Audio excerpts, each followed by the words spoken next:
tinfoil hat. Oh, what the fuck are you guys even talking about? Global controls will have to be imposed, and a world governing body will be created to enforce them. Welcome to Tinfoil Hat. We go deep, homeboy. Aaron, open your mind. Drink from the fountain of knowledge. There's lizard people everywhere. That's some interdimensional shit. Wake up, Aaron. This is only the beginning. Dude, you just blew my mind. Are you ready to get your mind blown? And welcome to Tinfoil Hat. You know who I am. You know what I'm here to do. I'm here to rock. That's right, guys. We have a very special episode for you. Third episode this week because we love you, but let's get some business done real quick. If you want to support the show, please go to Patreon. Go to patreon.com/tinfoil hat. I'm putting up 3 hours every week on there, interviewing all my favorite comics and all my favorite friends in the conspiracy world, discussing everything. It's a great way to support the show that allows us to have stuff like this nice studio. We also have the t-shirts available. Go to tinfoilhattshirts.com and you can grab all your favorites. We got the Unabomber's Right, I Killed Epstein, Alien Shot JFK, Psychic Bigfoot, and Once Upon a Time on This Flat Earth. All those are available for you. Great way to support the show. Guys, I'm going to bring in our guest real quick. Okay, joining me as always is my man, my sidekick, my brother from another mother, Xavier Guerrero. What's up? And today's show is sponsored by a very special Twitter account. You might know him as the guy who runs the ones and twos. Please welcome Johnny Woodard. What is your Twitter account? It is at Johnny Woodard on Twitter. Spell it.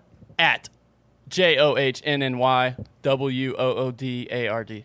Johnny's got a new girl, so he's got to get those numbers up so he can impress the lady, so she doesn't leave him. So she doesn't leave him for like a SoundCloud rapper or something like that. So get those numbers up.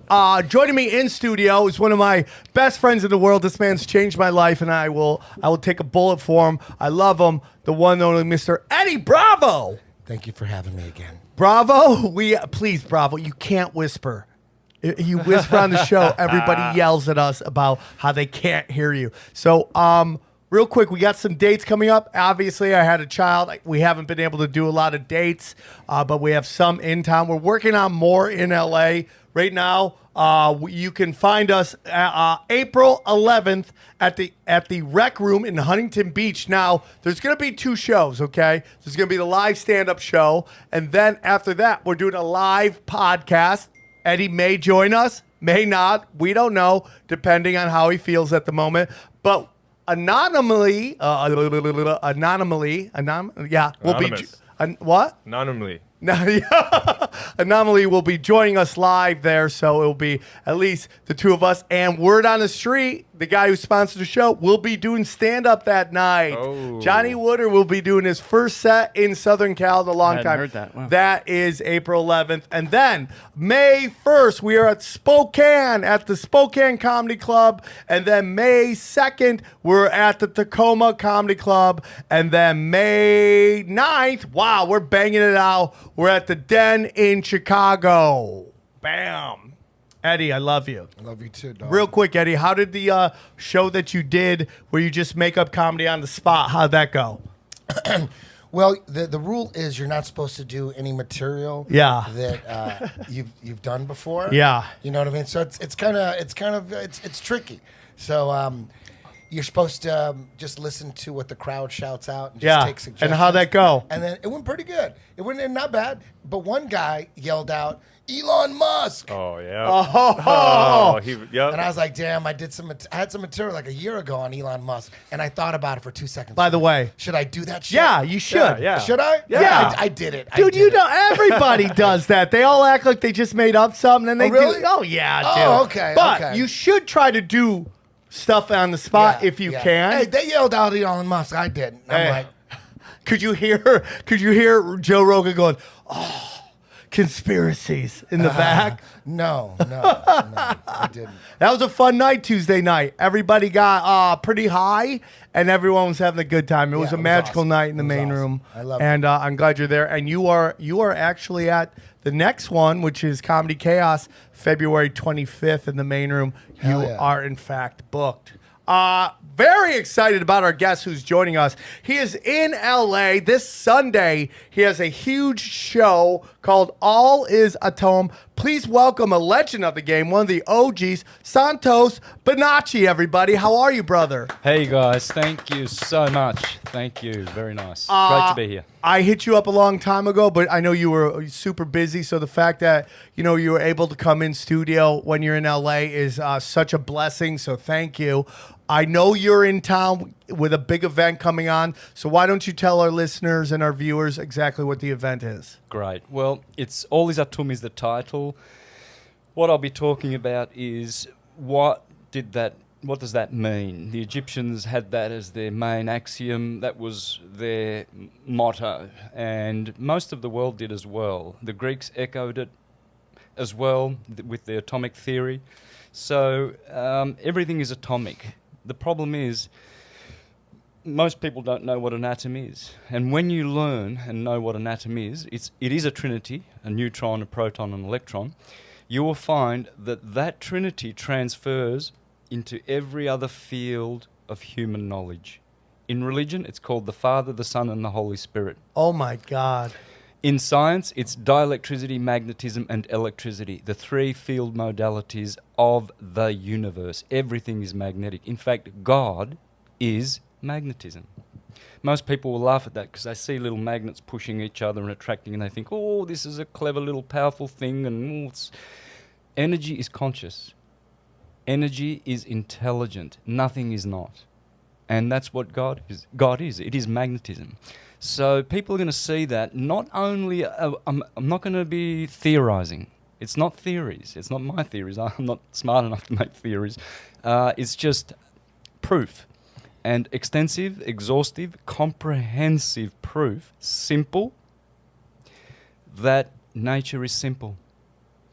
And we come from the field, the cosmos, the field, and the field is what most people call God.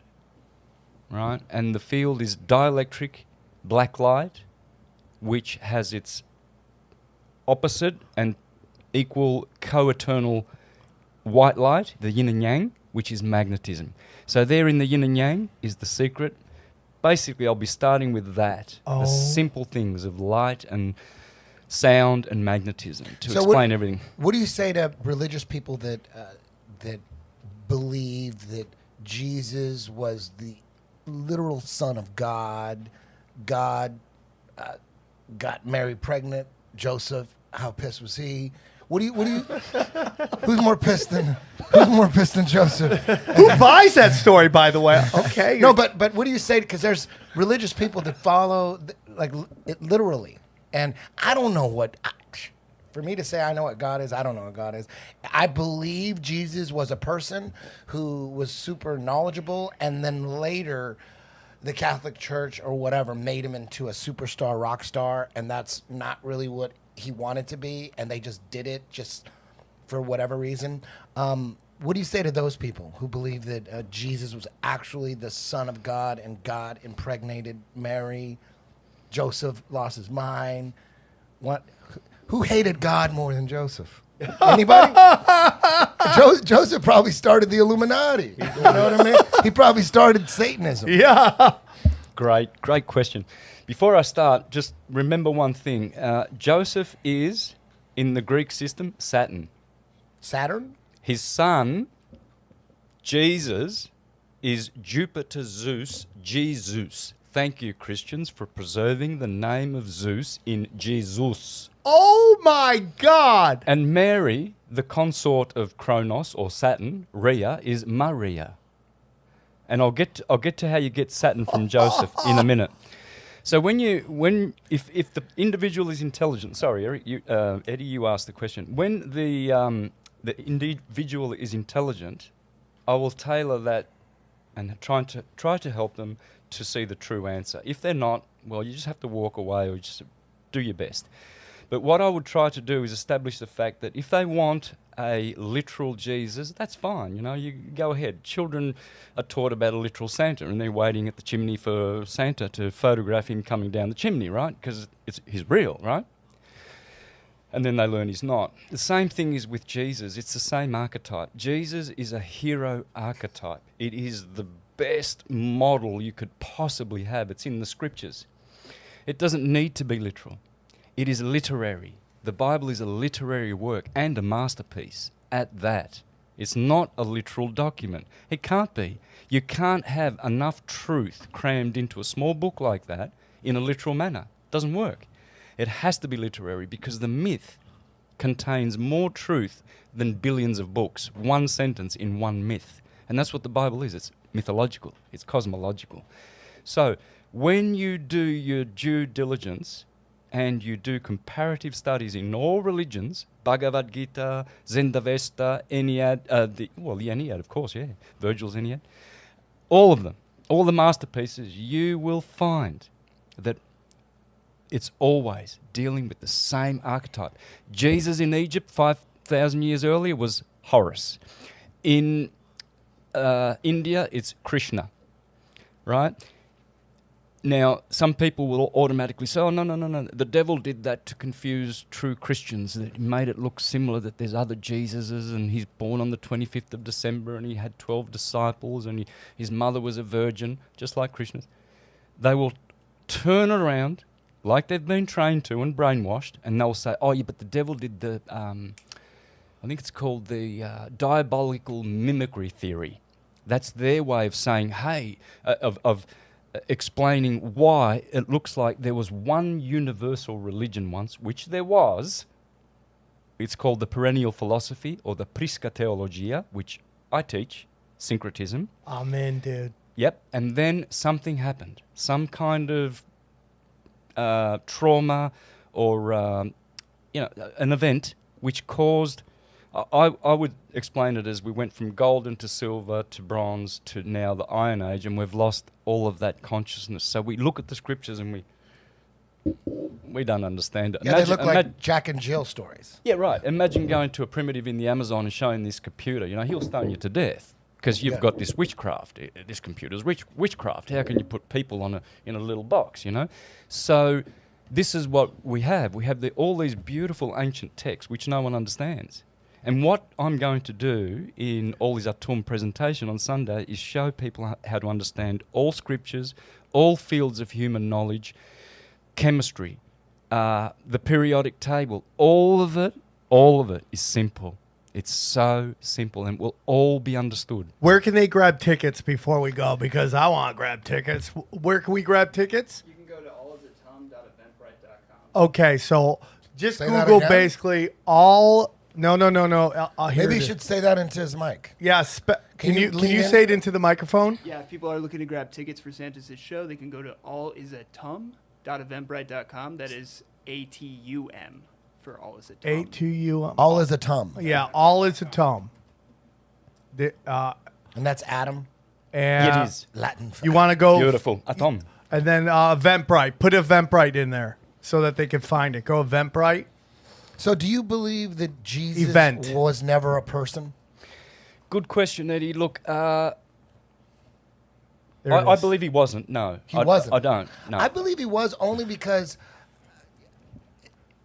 the Jews they believe that Jesus was existed, but he wasn't a god, and Christians turned him into a god. Same thing with Muslims, right? They believe he existed, but he wasn't a god. He was just a person, right? Mm-hmm. So if he actually didn't exist, the Jews and the Muslims would say, dude, you guys are retarded. He never existed. There's no proof that he existed. But they're not into Jesus, but they admit that he existed. It's all as a power person. rankings. So that's why I think that, okay, maybe he did exist. Beautiful. Good question. That's a good angle, by the way, too. That makes you think. So we've got an Old Testament and a New Testament. In the Old Testament, he's a bad God, right? Kill Yeah. the Canaanites, murder them, dash their children against the crag, kill the Amorites when you go into the Promised Land, the Jebusites, Canaanites. That's what turns everyone off to God right there. The Right. Old Testament. They're like, no way is that a real God. That sounds like Satan. It right? is. Yeah. It is. It's Saturn. Yeah. That's why you've got the book of Chronicles in the Old Testament, Chronos. Yes, dude. It's all Chronos. Then you got the New Testament, where Jesus turns up, Jupiter Zeus, the son of Saturn. And he's a good guy. Well, in astrology, Jupiter is a benefactor, a great benefic. Interesting. That was a good slip. Because Jesus is a benefactor in theology. In astrology, he's a greater benefic. Saturn is the greater malefic, bad. Mal is bad, right? Yes. Okay.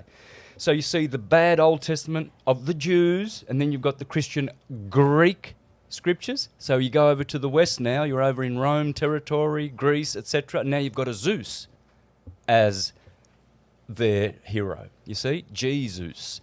So he But turns... Zeus is also in the story is the guy who slays Kronos, right? Is that am I correct on that? Exactly. So Kronos wasn't his real daddy, right? You see Right. this daddy issue? It transfers over into the Christian theology. Joseph is the foster father. So how do you get Joseph from Saturn? Well, Sat becomes Set, becomes Seth, becomes Seth. Joseph, father Seth. Oh man! Rhea becomes Mother Rhea, Maria, and their son, the King of Kings, which Zeus is the god of gods, who stands on Mount Olympus, whereas Jesus stands on the Mount of Olives, same mountain. If you study Zeus and the Greeks, and then you study the Christian Greek scriptures, you'll find exactly the same story. Different names. Like if I go to Mexico, which I am next week, the car there is called coche. I can't use an English word. Where's the car? Get me the car. I have to say coche. But it's the same thing. It's Right. still a Mercedes-Benz or whatever brand it is. It's a car. So if you're calling him Krishna in India and then you're worshipping him as Christ in the West, It's all the same it's the thing. same thing. It's like Eskimos have 40 words for snow. It's all snow though, It's all snow. right? And it's just like the question is there a group of people who manipulate these stories? Meaning, like, if you look at all these religions, right? There's this book inserted that kind of changes the angle or the direction that the religion goes into.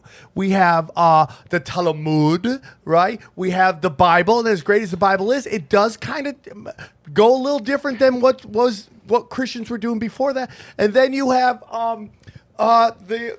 the Torah, the Muslim book, the Quran, you know, and they all have these interesting stories where, like, some prophet met an angel, and the angel said something so incredibly holy that they couldn't even write it down. And that these are verbal kind of records of what was said. And it's like, that's a very interesting moment in which there could be a manipulation that changes. And these little verbal records all have a little something in it that helps the other religions get angry at that religion. And then that takes this one religion, divides it into many religions, and now everybody's fighting. Even though in a weird way, they're all worshiping the same religion, but there's little things that each one of them kind of hates, you know, about what the other one's doing. That's right. I was a Jehovah's Witness for 30 years. I remember condemning the Mormons, and because their Jesus is different to the Seventh-day Adventist one. One can drink coffee, one can have alcohol, others churches say no. So to answer your questions, yes, there is a group of people, and those groups are called churches. We need to run away from churches because they're corporatized. They all have their 501c3 registrations. Right. Yeah. Right. Which means they are subject not to God, as the Apostle Peter said. We worship God as ruler rather than men. We will do God's law, which means the law of magnetism, of nature, rather than man's positive law, which you find in books, which doesn't apply to human beings. It applies to the birth certificate citizenship name, which is a Vatican-owned vessel in commerce. So, are we true Christians free, or do we subscribe to churches which have manipulated our own sacred texts, like the Bible, which is my favourite book, and the best syncretism, philosophical, mystical book, and astrological ever written? ever. I was just going to ask you, are there any positives to the Bible? Because it sounds like it sounded like you were like, I'm sure there's Christians losing their fucking mind right now. But now you're saying, you answered the question for me. You're saying it's your favorite book. The books, the sacred books, are our illumination. If you know how to read, So there's a positive purpose for the book. So there's good stuff. The books are important. Absolutely. The Bible. Now, first of all, there's so many different versions of the Bible. How do you know which one is the one you should really spend time with? To me, it's like music. There's so many genres of music. I like rock and roll, I like blues, baroque, and I just listen to them all. They're all going to help you enjoy music.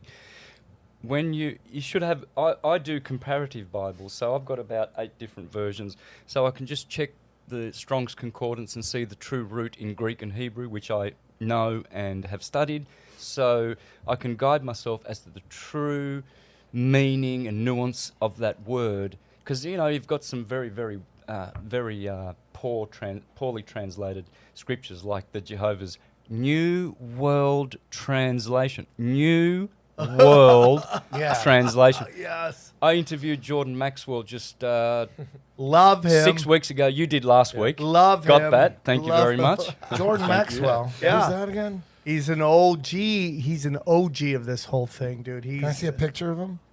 Jordan? Well, check out him on there he is. Yeah, that's Jordan right over He's there. wonderful. Which Right one? here, There's right here, black right guys, here, there's right white here, guys? Right here. Oh, okay. Right here. He's wonderful, dude. He's wonderful. What's his... He was breaking down, he has talked about how the Vatican is probably the source of a lot of power. You bringing up the birth certificates and stuff like that, Jesuits. He talks about how like the swastika is an old Indian sign of peace that you actually find in many very ancient synagogues. Yeah. And again, this comes back to kind of what I want to talk to you about, how what is up is really down. For sure. And like nobody, and it like, who are these people manipulating these things? Serpent versus eagle, all that stuff, ancient knowledge.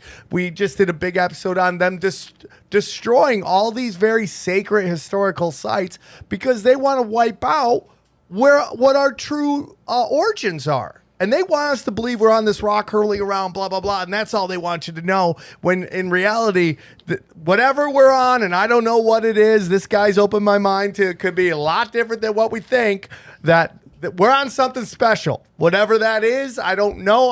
I'm open to mind to learn, but there's a lot of information out there that they don't want you to know. And that the Vatican or the black nobility or the House of Windsor or whoever it is has been manipulating all these stories over time. Beautiful. Do you think it's possible that there really was a person named Jesus? Of course. That, Yes, did all the, yes, I do. It's possible. Think about it. Are you from Latin America? I believe you are. Mexican. Mexican. Okay. Yeah. How many Jesuses are there? A lot of Jesus. Thousands of Jesus. Millions. Just Right. like Muhammad. There's a Thousands million of Muhammads. Zeus's. Muhammad is the most common name in the world. thing. Thank you Muhammad, very yeah. much. I know. There you go. My name's Santo in Italian. It's Saint. I call myself Santos because of my music career. I play Spanish instrumental guitar, flamenco, Latin jazz. I've done that all my life. So, but it's Santo. What is it? Saint. Yeah. Right. So we've got Jesus, we've got Muhammad, we've got Santo. These names, they are holy names. They have come down from holy places. And it gives you a holiness. Your parents name you that because they want you to be that. They want you to be a saint, Santo. They want you to be Jesus, a benefic, a charitable planet, Zeus, Jupiter, very benefic, good rays of light, whereas Saturn's rays are cold and dry, very constrictive. Jupiter's are hot and moist. So to answer your question, Eddie, because I know this is a very important one before we go on, yes, there were. And there would have been someone that was a standout named Jesus, because the Essenes, think about it, the Essenes and the Therapeutai, they were there in the Middle East hundreds of years before the Romans tell us that Jesus incarnated, and they were worshipping a guy called Esa. Well, in Arabic, the Esa is Jesus, Jesus. So the Essenes were talking about Jesus and this character. The Nag Hammadi Gospels had him thousands of years in Egypt, everywhere you go, there's many gospels of Jesus, Yeshua, Jesus, Chesa, Esa, Yesa. It's the essence. It's the Yes. essence. It's I agree Jupiter, with the that. essence of Jupiter. So sure, someone was going to eventually turn up that's called Jesus, stand out, does all the things that are in the books, and gets a title, gets worthiness. You see And then gurus gets today. Like the crucifixion, do you think that really happened? That Yes. event that day? It's happening everywhere in Freemasonry. You've got to go through the 33 degrees of the ordeals, and in the end they put you on a cross, and they make you go through these ordeals to get crucified and to become Christianed, Really? enlightened. They do it all the time. They play out all the biblical ancient Egyptian. What Jesus did is just like a storyboard, like Hollywood does for a movie, which they do in Freemasonry today. There's tribes in South America that still do it. Yeah. They'll sit there for the whole day and they're tied up and they get a nail that goes in their arm and their leg and they'll sit there in front of the sun and it's just part of like becoming a man type of thing. What? Yeah. The ordeals. Today. Yeah. It's unbelievable. Yeah, dude. the crucifixion. We all have to do it. Think about it. Your body, when you stand erect with your arms outstretched, it's a cross. Yeah. You have an anatomy. All is a tomb. Yeah. You're made of atoms. Yeah. So you are entombed. You are light entombed in your anatomy. From the womb to the tomb, said Plato. Oh, yeah. Right. So, and that's why a tomb looks like the womb. You go to the cemetery, you see wombs. Yeah. Because that's where they've gone back to the tomb. Oh. And it's all atom. That's what I'm going to be teaching. It's so simple. Everything is atomic. Everything. So going back to that group you're talking about, churches, they are the ones who are interfering with our scriptures and interpreting them and blinding people and confusing them. Back to Jordan Maxwell, I didn't finish that. He was a Jehovah's Witness too. So if you go to my 2-hour interview with him, you will learn a lot about one group called the Jehovah's Witnesses and how they are controlled by who? The Rockefellers and the Rothschilds, the Vatican Jesuits, primary money or managing families. The Rothschilds have been managing the Vatican's finances since 1829. Yeah. They are the ones who are screwing with our Bibles. They are the ones. Jordan Maxwell revealed that when he was living in LA, the witnesses would have conventions here, and he was in the group of the inner circle. He would go to their functions, etc. And he happened to be sitting next to a Greek guy who was in the financial department, and Jordan has a lot of curious questions, so naturally asked, how do you fund all this since you're only getting donations and etc.? How do you have all these great hotels in Brooklyn, New York, and Patterson, upstate New York, and Pennsylvania, Allegheny there, where Charles Taze Russell began, etc. Russell family is Rothschild. Russell is Russells Rothschild. are behind all the opium and funded many of these Ivy League schools. The Russell Trust. They created the skulls and crossbones to Yale. make it so the very rich had a head up on everybody. Yep, Yale University, Russell Trust. So the Greek guy in the finance department said, well, it's easy. We have open checkbooks from Chase Manhattan and JP Morgan. And whatever we need a hotel room to further our publishing work, write out a check. Who owns Chase Manhattan? The Jesuits. They control all the money. The Vatican black nobility families. You know? Oh, man. Now we're getting to what I've been wanting to talk about forever. Mm-hmm. It's unbelievable how hard it is to find information on the black nobility. I've said this before. It is so secret, the black nobility, that there's never been a rap group or hip hop label called the black nobility. You would think that'd be the first name out the gate. Nobody knows about these people. Nobody can barely even say who they are, what their names are. It's unbelievable, the secretiveness behind this group of people who are really a giant power structure, top of the power structure of this whatever we live on. Yeah. These families began more or less in Venice. Venice is Venetian comes from Phoenician. Yeah. Right. So the Hebrew language is the Phoenician language. So what happened was the Phoenicians were great in trade. and law writing. So they were the first ones to write maritime and admiralty law and commerce. And of course, they were all around the world. They went to England in the tin mines, thousands What of is years. maritime law? I hate to interrupt your groove, but we've heard this a lot. The law of the oceans, not the law of the land, common law. There's two laws. One is the law of the land where you stand on, your nation, its laws, its customs. You follow those. Maritime law is the law of the oceans where vessels go upon it.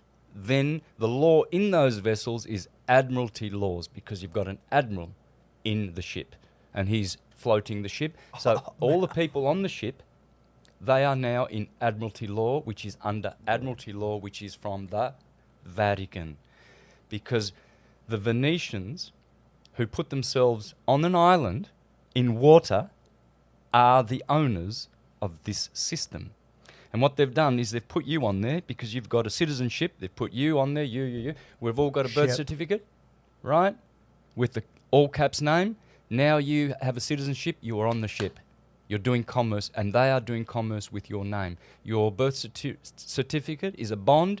You are a billionaire. If you check in the website called, there is a website where you can check your stocks. If you put your birth certificate number in, I've checked mine, billions of dollars. You're worth billions? On the stock exchange, yes. Yes. That's why when the cops get you, they want to fine you, they want and take you to court, they want your all caps name, especially your surname, not your Christian name. That's yours. Remember, Jesus said, in my name you shall be saved only. In other words, not the surname. You didn't copyright it. The Vatican did. It's Crown, Kronos, copyrighted. All these people who work for the Crown, man. they are working for Satan. Kronos. Crown. Kronos. He's the one with the crown. He's the one with the rings. As Virgil said, only Saturn has the crown. Saturn is the crowned one, the coronado. Oh my God. So they work for the crown, they work for Cronus, they work for Satan. The bar, the Jesuits, the Freemasons, it's all What is Satan? Saturn. What is that? Is that like an entity? Is it a person, or is it just? It's just a belief system. It's right? all Metaphor. evil entities who do the will of Satan. It's Satan, not one entity. No, demons are entities. Yeah. And what's Satan though? Is Satan the opposite of? Is there an opposite of Satan? Like, that would be God, right? Yes, it would be. It would be Jupiter, because in the world, in our cosmos, there are 7 planets which make all these frequencies happen to coagulate and coalesce and make tables, what's solid, liquid, gas, and plasma. The 7 planets, Moon, Mercury, Venus, Sun, Mars, Jupiter, and Saturn, those 7, which are aligned with your 7 chakras, and that's how you have a body, a subtle body, because you have 7 chakras. They are discs. Chakra means disc in Sanskrit, of energy, of light. So you have 7 in you. The color of the rainbow is in you. The bottom one's red, the top one's blue. Red shift, blue shift. Red, blue, Democrat, Republican, red, blue. Red pill, blue pill. Roses are red, violets are blue. Red siren, blue siren. Red tap, blue tap. Because those colors, so your torso is a torus field. You have an aura going around you. It goes in your perineum, in your fontanelle, and out your perineum at the red shift. In here, blue shift. Violet, indigo, blue chakra. So your torso knows about red shift, blue shift. How do we know that those colors are real? Like, is there like some kind of infrared goggles we could look? Wouldn't that be cool if we could put on some goggles and see all the chakras? Wouldn't that be amazing? Yes. How do we know that? What's the proof that they're? You always, I mean, I go to yoga. I see, when I go to the bathroom, they got a chakra chart, big ass one. I'm taking a league. I'm always looking at that. I'm like trying to remember that shit. Yellow, green, red. Like, how do we know that's real? Because of the frequency. And they tell you the red chakra has 4 petals in Hindu. They say 4 petals. The orange one above has 6. The yellow one has 10. The green heart chakra has 12. This one has 16. The third eye has 96. Top one indigo, a violet, has 1,000. When you add all the 6 bottom ones, you come to 144. Thank you, Bible, Revelation 14. When you multiply with the 1,000-petaled lotus on the top, the crown, Kronos chakra, then you get 144,000, the magical number. It's in you. It's in your chakras. So why has the bottom one got 4 petals, and which is red, and why has the blue chakra got 16 petals? Because they're telling you it has a higher frequency. And if you get a blue laser as opposed to a red laser, which one is going to burn you more? Which one's more powerful, red or blue? Blue. Yeah, because it has a Star higher Wars, capacity. blue lasers are good. Red is bad. Yeah. There was a speed metal band in the 80s called Agent Steel. And they had a song that went 144 with the opening of the door. 144. I never knew what the fuck that meant, but now I do. Right, and in the Bible, in Revelation 14, it says, and the holy ones, the 144,000, stand upon Mount Zion with the Lamb of God, and they sing a new song. It's the same thing, Eddie. That's the same thing. They're telling you how you can raise your consciousness from survival, sexuality, and power to heart living, speaking the truth, and the head, heaven. Head is heaven. Oh, man. Your heel is hell. Heel, hell. Yeah. Head, heaven. Same root. Oh, my God, dude. All is atum. So when you climb through those chakras, when you raise your energy level, the capacitance of each chakra is more, like your lasers, is higher. So your spirituality is higher, right? And so what happens is the mountain that the 144,000 are standing on, that's your vertebrae. It's called Mount Meru. And it's in the middle of the disc flat earth. Mount Meru, it's called Merudanda. Your spinal column is called Merudanda. It's a mountain. And on top of the mountain is the Lamb of God, Aries, my sign. Aries is the cerebrum, the Ram of God. So the Lamb of God is standing upon Mount Zion, your vertebrae, with the 144,000, singing a new song. Why is it a new song?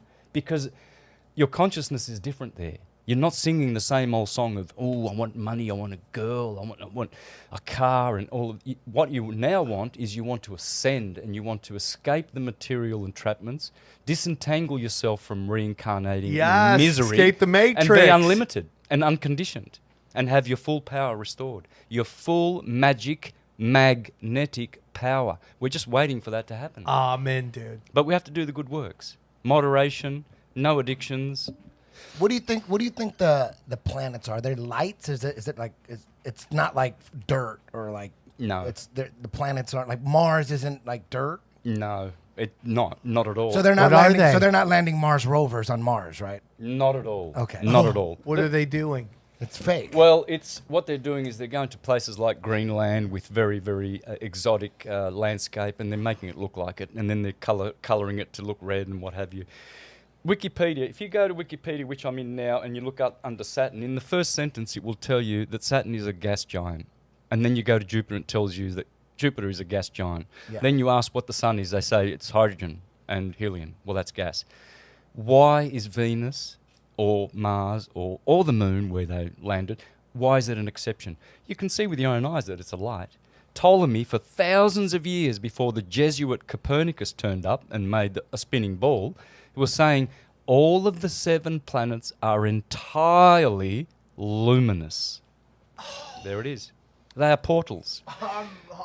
They are holes in the sky. The great Italian genius Pierluigi Gina, who was a colleague of Marconi, the inventor of the radio, thank you very much, these two geniuses, he studied the sun and energy, and he's a stationary earther. He's insisted, up until the day he died, 2004, you see him on YouTube, little Italian man saying, La terra è ferma.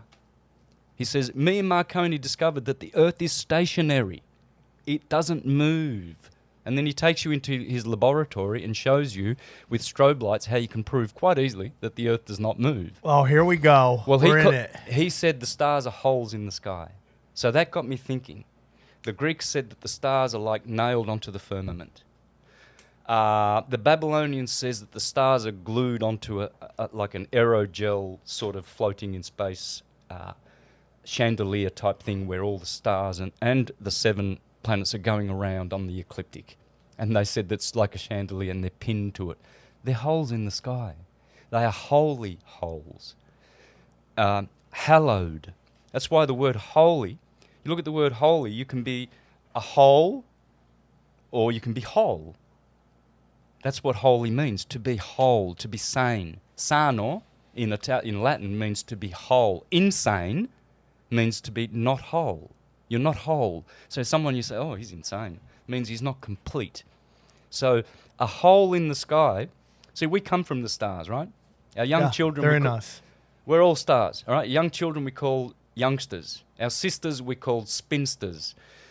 Good people we call masters. Bad people we call fraudsters, gangsters and mobsters. Religious people, ministers and pastors. Stars. Cool people in Hollywood we call rock stars, movie stars, superstars. Stars. Stars and stars. Imposters. Disasters. But we're all stars. You see? So we know, and what are our, where do we come from? Our ancestors. Well, a star is a star.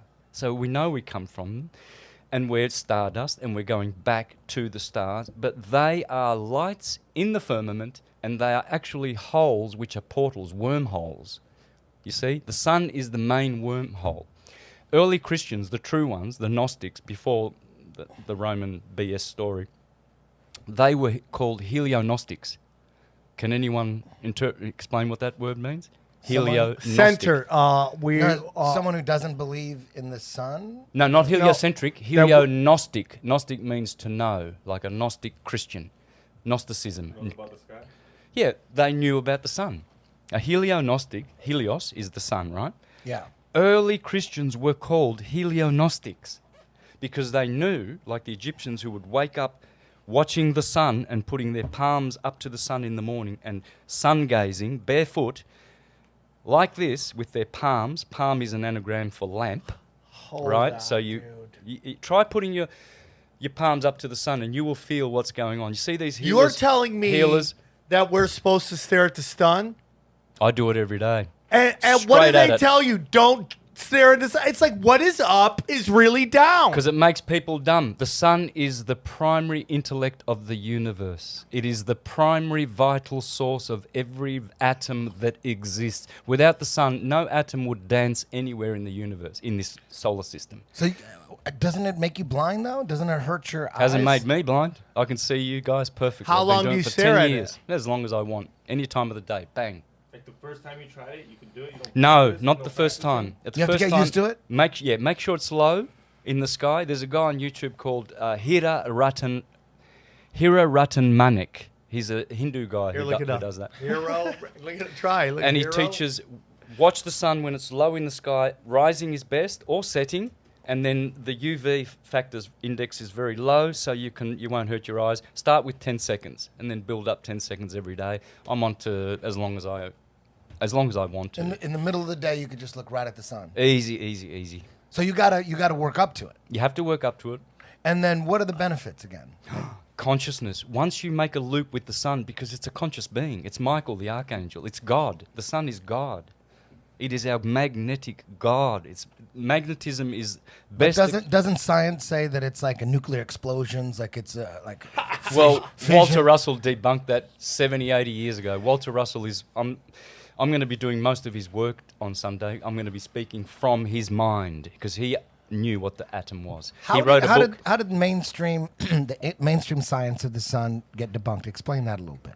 Like, because if you look at any science book, it says that it's like nuclear bombs going off or something, right? Check out a guy called Eric Dollard on YouTube. He's a great scientist. I think he was here in California till the government destroyed his 20th laboratory, and he is one of the best magnetricians. If you want to know about magnetism, Ken Wheeler, Eric Dollard, he talks about the sun. He says the sun's cold, the only arcing, it's empty, it's a black. When you see sunspots in the sun, which I can see just by sun gazing, I see sunspots, black holes, it's because the sun is empty.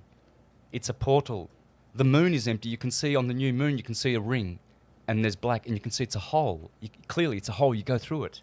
Oh, you're telling me there's no moon there? There is.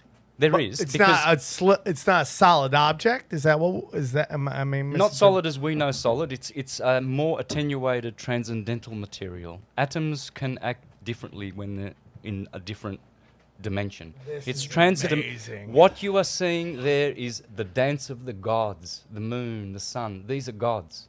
They are gods. They are archangels. The Jews, they'll tell you in Kabbalah, they'll tell you the moon is Raphael, Mercury is Gabriel, etc.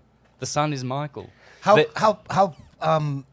They say the sun is 93 million miles away. How far do you think it really is? About Or 60 to 100 miles. 60 to 100 miles away.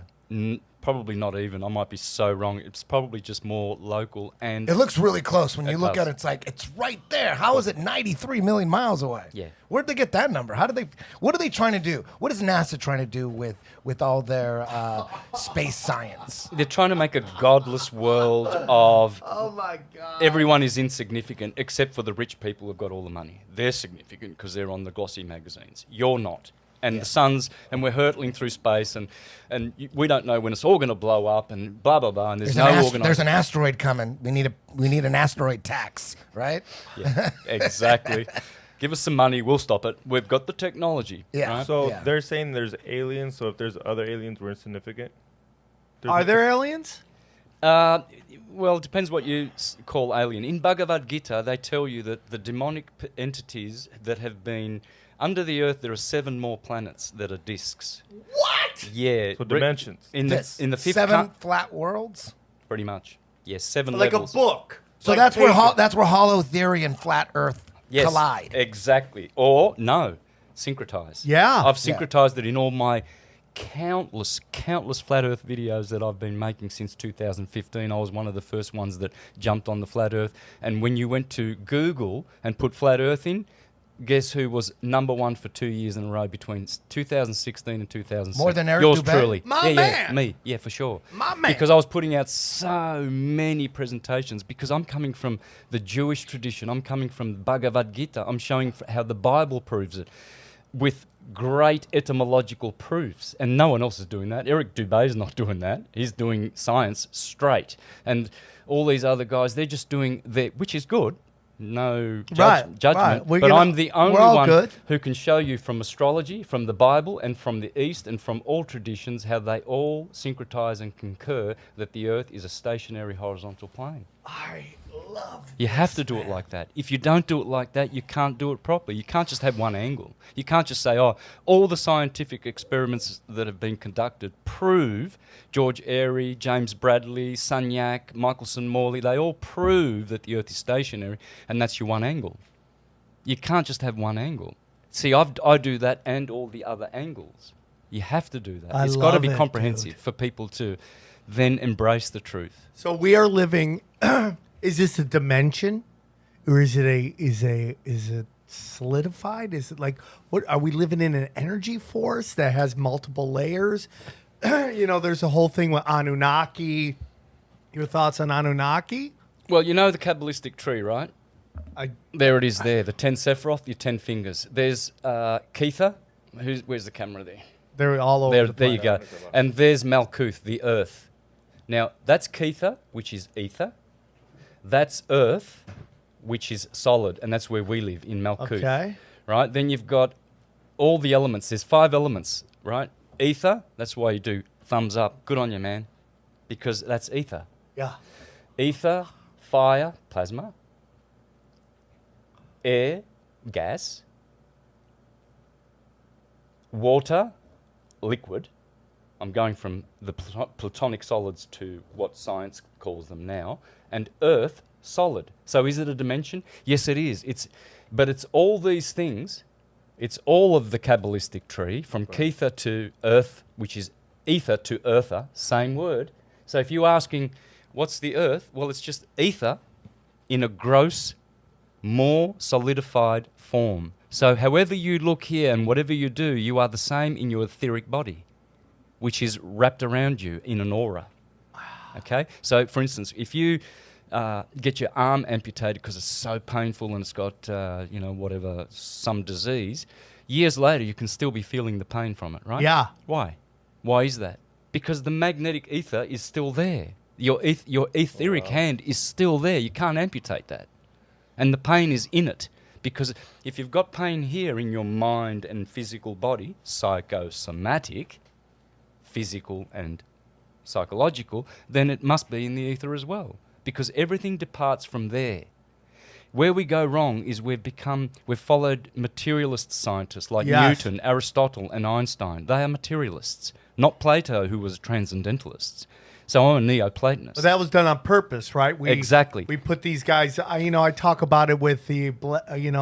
They're called the Boule, and like they've created these guys in the black community to drive this group of people a certain way, to think a certain way, act a certain way. They did that with science. They took these scientists, they pushed them to the front, and they pushed the narrative that these people at the top wanted them to push, And the truth of the matter is that human beings are trustworthy people. Mm-hmm. They want to believe because they're good people. They want to think you're good people. You see that a lot with these prank shows, right? Really what prank shows are is you're just fooling nice people. That's right. And that's what science has done. Science has just fooled nice people who want to believe in their fellow man, to believe a narrative that very dark people want to push on them. And they put stooges like Bill Nye, the liar guy, and Mike, what's his name? What's his Neil name? deGrasse. Black Jesus, deGrasse. Neil deGrasse Tyson. Despicable Tyson. Yeah. Well, these guys are just their stooges and their voice pieces. What they want you to believe is that everything comes from the material substance, like a primordial soup, and then we evolved through that, and it was unconscious, but somehow consciousness and love and affection and music and all these other transcendental gifts that we have evolved from that, right? Whereas scripture and true science really teaches that everything that you see with your physical eyes that is electrical comes from counter space. Eric Dollard, Ken Wheeler, all of these great real scientists will tell you that. What is counter space? Okay. Fortunately, we have a really good example of how to explain how we come here and how everything comes here via the computer. Yeah. If you go and buy a hard drive, 50 gig hard drive, and it's empty, you've got the same brand and it's full. It's got 50 gigabyte of photos and movies and all sorts of stuff on it. Which one weighs more? That one does. Does it? No, it doesn't. Come on, XG. They weigh the same. And yet this one's full and this one's empty. How is it that a computer full of data still weighs the same? Because the files, they're in counter space. They're not spatial. They're zeros and ones. They do not occupy any space. You can't open a hard drive and say, oh, there you go, there's my photo. Yeah. Like a doctor can't open your heart and say, Counter there's that space. bad emotion that caused the heart attack. You didn't forgive your brother 10 years ago. Now we have to operate on your heart. Let's get this emotion and chuck it out. Let's check out your brain too and pull out all the bad thoughts. They're not there. Where are they? They're stored in counter space. So what happens is... Where is counter space? Exactly. Well, it's the transcendence. Counter space is not visible to us, but it is where everything comes from. And atoms, redshift, blueshift, are what brings them out into the material world by means of a vibration, a toroidal field.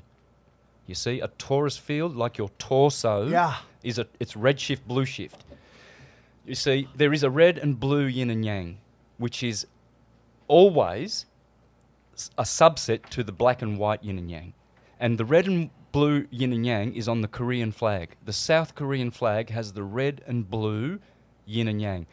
All they're telling you on that flag is that those are the two colors of polarity of the vibratory physical world. The magnetic radiation world is not physical. Magnetism, which is 10 billion times more powerful than electricity, is spiritual. Thank you, John Mawelski. Electricity is physical. This is electric. Your spirit and soul, magnetic. So it's magnetism versus electricity in a weird way. So my whole theory is like nothing is real. I don't know if it's real, but it's all vibrations, right? Like this is there's a program or something, 0s, 1s, and 2s that tells me my program or my energy that when I touch this is what I feel. Mm-hmm. It's not necessarily real, or is it real? I don't know, but this is just vibrations. It is real, but it's temporal. It gives you the illusion of permanence. This table won't be here in a couple hundred years. The atoms will just disperse, decay, and transmute into something else. So it is real, but temporary. That's why it's an illusion. Now, if we went back in time with an iPhone, just a couple hundred years ago, and showed people videos and pictures, they would think it was some kind of supernatural device, right? For sure. Like, there's no way this is like some magic shit, right? So, when you're talking about like our creator and who created this and what this creation is it like, to us it seems supernatural, like whoever created this created some supernatural thing, but maybe it's super high level technology, what we're in, like this. Maybe, what do you think about that? Like, Absolutely. Absolutely. Earth is an anagram for theatre. Shakespeare, thank you. Earth is a stage, it's a theatre. And it's projected from the sun. The sun is the projector, the screen, the theatre is the earth.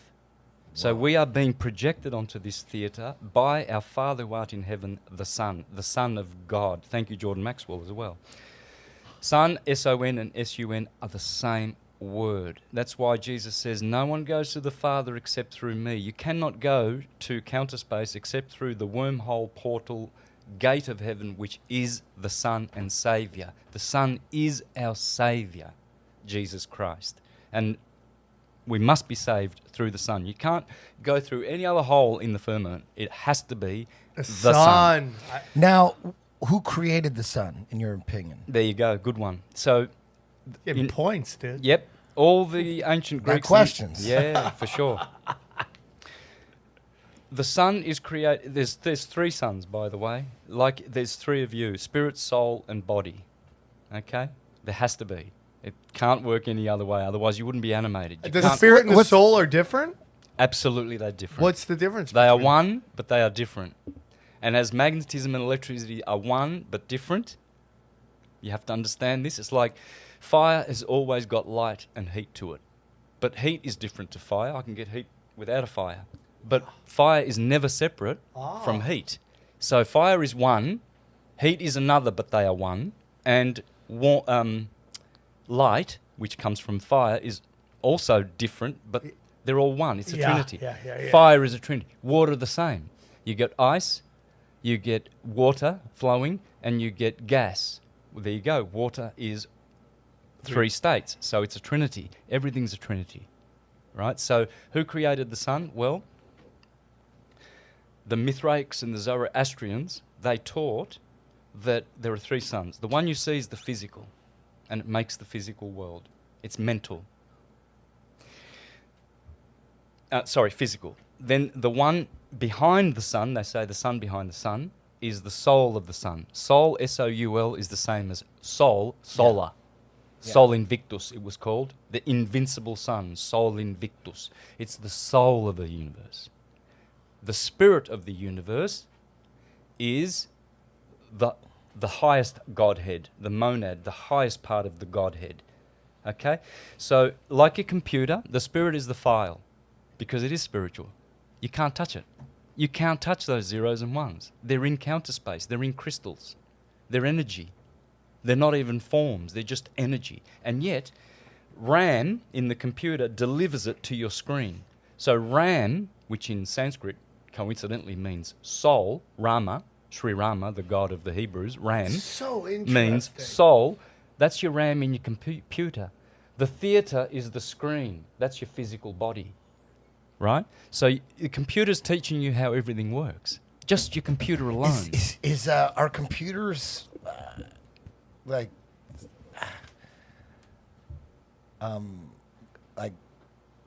sacred? I mean, how do they control? How do they organize and store video that you can't see, that's not in there, but it delivers it to your screen?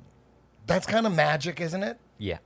It is magic. It is sacred. You hit it on the head. It is. This is amazing technology. They've had it all along because they know crystal. They don't want to explain it, do they? They don't really want to, because no one knows how it works. No one knows how this goddamn iPhone works. It's magical. This is magic. I'm getting video from Australia. Instantly. Streaming? Instantly. That's magic. It's magic. And you know why? Because it's magnetism. M-A-G, magic is M-A-G, magnetism. And mag in Sanskrit means to move. Thank you very much. So magnetism is the motion of white light, which makes all of this theatre. Hence, that information that we're talking to someone across the world, the earth, and instantly it's going through the ether. That's why.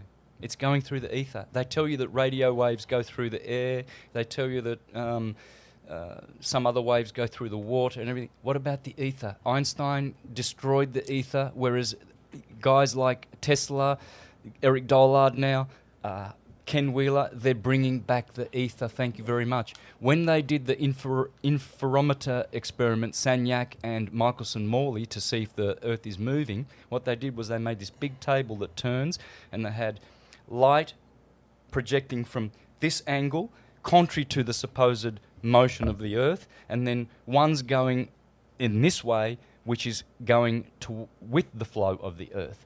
And what happens was they shot a beam of light across to a reflector, split the beam, split it again, and then recombined the beams of light, and they didn't have any interference patterns, proving that if you've got a round table that is turning on a spinning Earth, and you have beams going across each other, split and then recombined with no interference patterns, then nothing is moving that is solid. It's the ether. They proved, Michelson-Morley, that the ether exists. Thank you, Pierluigi Gino as well, the Italian genius, who said, the sun is rotating above our heads in the ether. And Marconi, they all knew this. Are they part of the filament? I mean, like, are they inside it, or are they just part of it? Inside. They are inside of it. With the stars, or what are you talking They about? are on the firmament. The stars are on the inside of the firmament. No, they're the stars are holes. They're The stars in are the holes. filament. They When are you in- see a star, that's a hole in the hole. filament. Yes, but the sun is on the ecliptic under the stars. They are called the fixed stars. Then the 7 planets, we're calling them planets, but they are called the wanderers.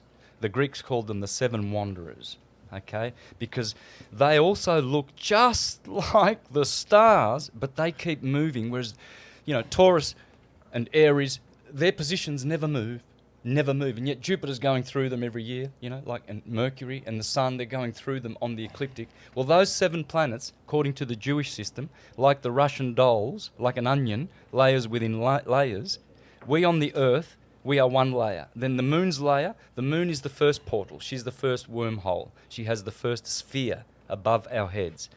I believe that's what they call the ionosphere, the troposphere, and all these spheres, and then they call them belts. Kuiper belt, asteroid belt, Van Allen belt, sphere, belt. There's all sphere. the belts, man. Astro Toroidal- belt, Van Allen belt. Those are just The planetary spheres. Oh, They are belts. man. They are Johnny's mind is blown. Look at him. I knew that. That's what those. So, do you think Nikola Tesla figured out, or did he know that we were on some flat, motionless plane? Oh, absolutely. Absolutely. How do we know that he figured that out? There was a quote from him that said that we're living in a realm. Yeah, That is I it is heard a that. realm. I'm not sure. Realm whether it's and a- dimension, realm. How come there? He died like in 47 or something, right? How come there isn't any video of him giving speeches or talking or interviews? Exactly. Why? They wiped them. I don't know. Possibly too dangerous. And you see, if you knew that the material model is wrong and the atomic model is wrong, it's a transcendental. Dude, you just blew my mind. Yeah, if you knew it, then you would be free from this system in every way possible, as I am. You would be totally, totally free from all of their mind control programs. Because you would know that you come from the transcendence. You'll work it out if you meditate on your computer, how everything comes from what is not seen. The Bible says that.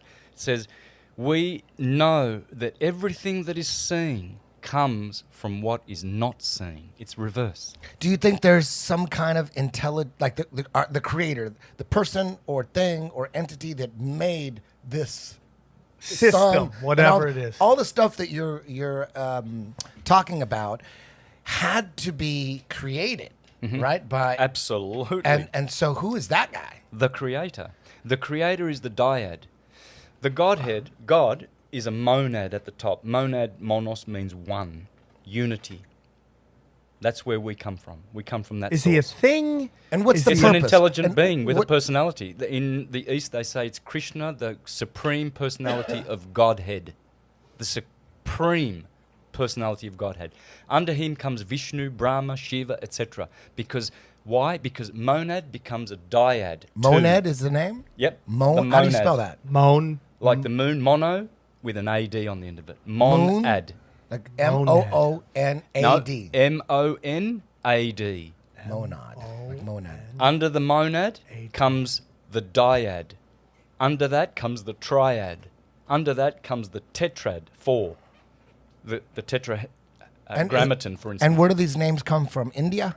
No, this is in the West. Hermeticism teaches it. What religion got it? Which religion is got it closest to being correct? The Hindu? Is that the closest?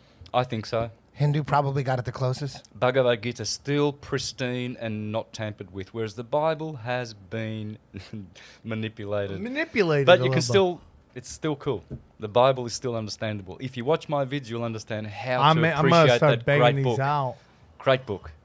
It's so much information. Book of you've given Enoch? us. What do you know about that? well, again, that's Moses. Enoch is Hermes, is Mercury, the planet, is Buddha, is Nebuchadnezzar. All of those words, that's Mercury. Hermes, the book of Hermes. See, Moses has 2 tablets. The book of Enoch is 2 tablets. Hermes has his 2 green tablets. It's all that. It's all the same thing. It's the messenger of God. It's the word of God, the intelligence communication from source to human beings when you meditate. When you meditate, you go into the magnetic field where you are one and still, and all of that information comes to you. That's how the gurus got it. The secret is meditation. So what do you think? Stillness. What do you think? I'm in, So you're dude. saying the stars and the wandering stars, aka planets, are holes in the firmament, right? So what we're looking at what's beyond the firmament through those holes, those lights, right? Exactly. So that would mean that the firmament is what's rotating, right? The firmament's rotating, Exactly. not actual stars floating in the sky spinning. It's the holes that are spinning. Like a chandelier, according to Bhagavad Gita, Canto 5, it says, the earth is a bhumandala. Bu means plane. It's a plane mandala. A mandala is like a square or a circle with all those beautiful shapes. The earth is called Bhumandala on the island of Jambudweep, and in the center is Mount Meru, and Brahma sits on top. Brahma is Jehovah. Abraham sits on top of that mountain, and from that mountain, that magnetic mountain, it shoots onto the firmament and creates the wormhole of the sun. It makes it from Mount Meru. It is a clock which turns every 24 hours. It turns and it projects from the center of the earth, magnetic, onto the firmament. But So the sun's coming from the center of the earth, coming from the North Pole, basically. it is. And now, how is Polaris, which is coincidentally right above the North Pole, and that's the only fixed star, it doesn't move. What is the relationship between Polaris and the North Pole? Polaris in acupuncture is right here at the top of your head. When I was doing acupuncture, I learned that there are 12 meridians in your body, and Polaris is sitting right on top of your head. This is the dome. Unbelievable. The firmament is here. This is the vault of heaven, head, because all of the spiritual intelligence stuff happens here. There is another dome, your abdomen. That's another dome. So there's a dome, and then there's a vault of heaven above that. And that's where the true sun is, where the light is coming through those holes. So the sun has not got it. It is original magnetic source light, but from another source. It's a transmitter. Thank you, Eric Dollard. Who says that the sun is a transmitter of primary energy to secondary energy. Well, I've just explained that theologically. From the monad to the dyad, because the sun is the creator of this world.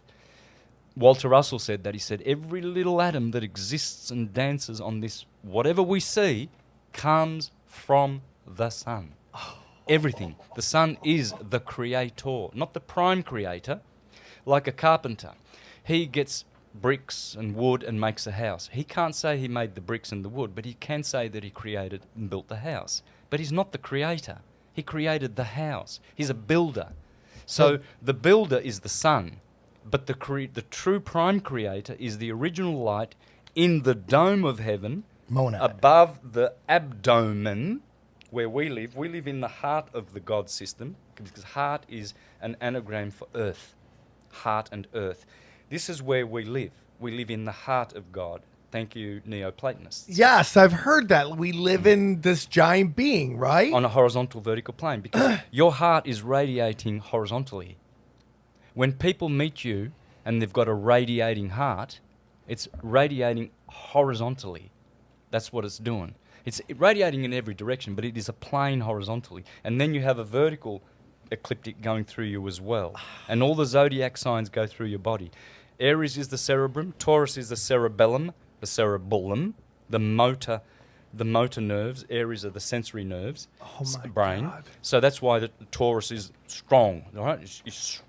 They're strong, right? So it's because it's the motor nerves. They own that system.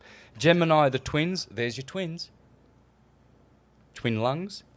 Cancer is the chest. Leo is the heart, the lion heart. Virgo is the belly. Libra, the scales are the two kidneys, yin and yang. Scorpio is the generative system, ovaries and testes. Hell yeah.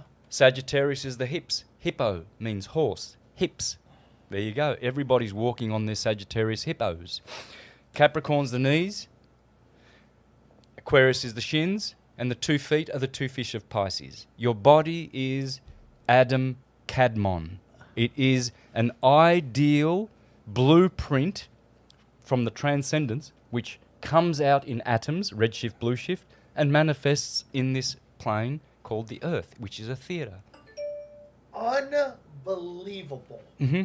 It's so simple. It really is simple. It's They don't simple, want you but to know so this. deep. Because then you would know that when your body, which gets old and decays because it's a vibratory body, it's not a radiation body. Well, it is radiation as well, but because your body mainly vibrates and is made of atoms, it must decay and must die. They want you to believe that that's it. That was your chance, man. You only get one chance in the ring, dude. Now you've done it. You've blown your chance. No, we are immortal. We have 2 lives, an immortal one and a repeatedly mortal one. Gods are mortal men. Rather the other way around. Gods are immortal men, and men are mortal gods. Is life kind of like a movie where Mortal gods. We are mortal gods. is life kind of like a movie where everybody knows you go see a movie with one of your friends. If your friend already saw the movie, he knows. Everybody knows. It's a universal law. Do not spoil the goddamn movie. Don't tell me what happens at the end. Everybody knows that. Like, you want to go through the journey, right? It's not the destination, it's the journey, right? Mm-hmm. So maybe, sometimes you wonder, like, why can't I just be born and know where I came from and know what God really is and know what this really is?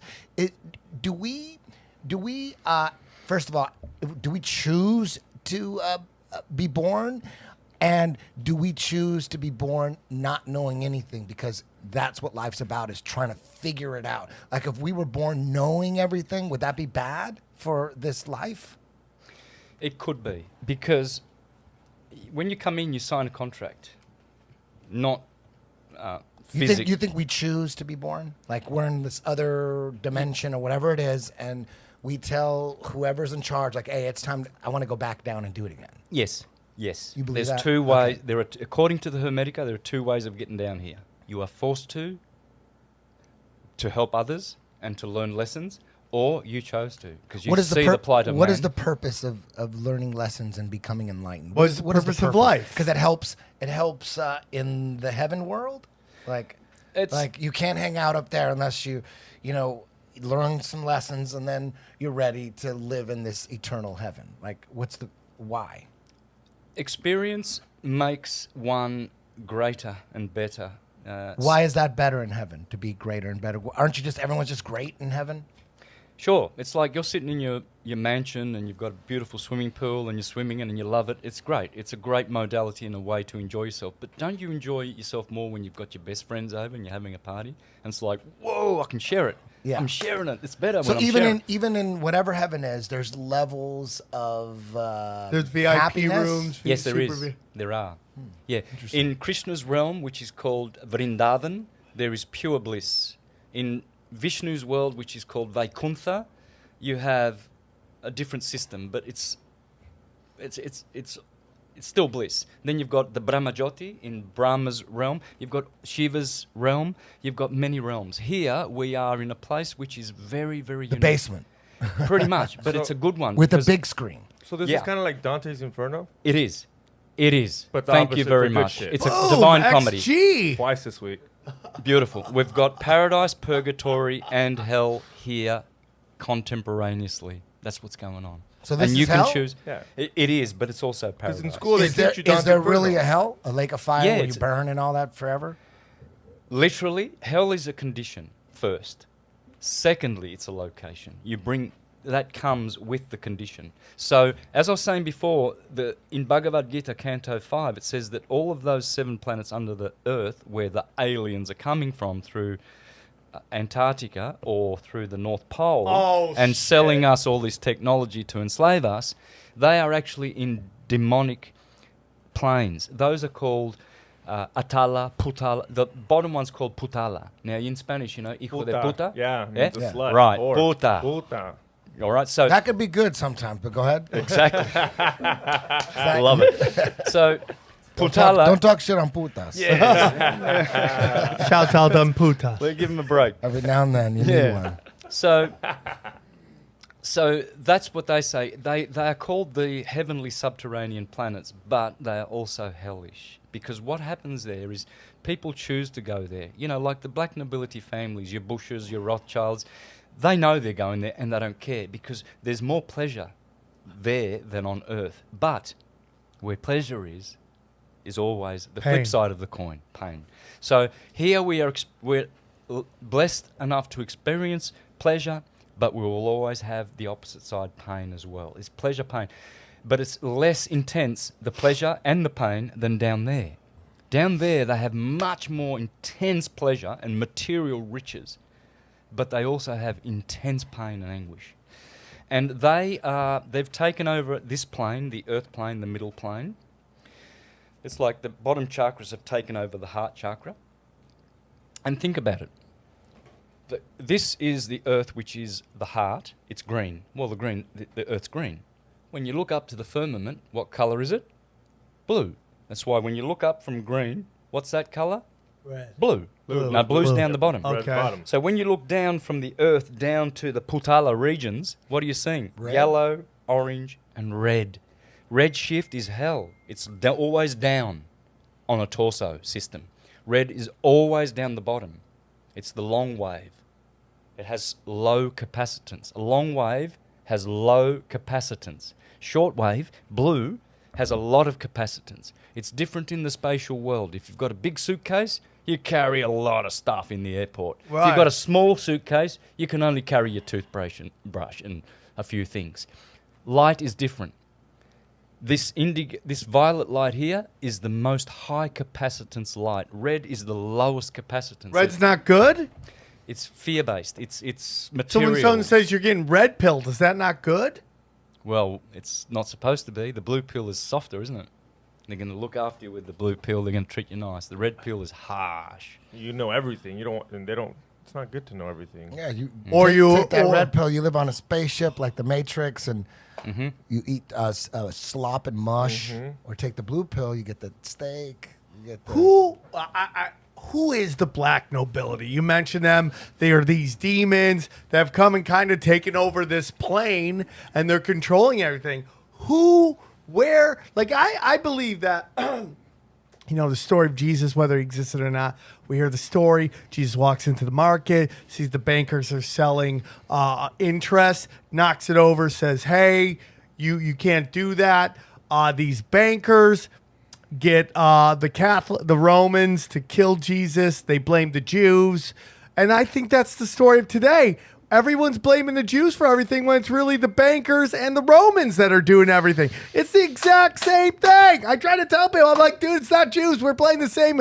It's the same story that was done with Jesus. Even if he wasn't, whatever that story is, I think these bankers were the black nobility people. I could be wrong on that. That we're bringing pain and suffering to the world. Who are the black nobility? Babylonian, Luciferian, does it all come from that? Yes, it does. Yes, it does. The underground greys and reptilians and whatever you want to call them, to take over this plane, these demonic entities, they had to have their representatives permanently fixed up here. So your Bushes and all of these people, clearly you can see that they look different to most good-looking humans with passion and empathy. They're cold-blooded. They've got reptilian eyes. They're sleazy. They're dirty souls. You can tell they're dirty, putrid, like demons.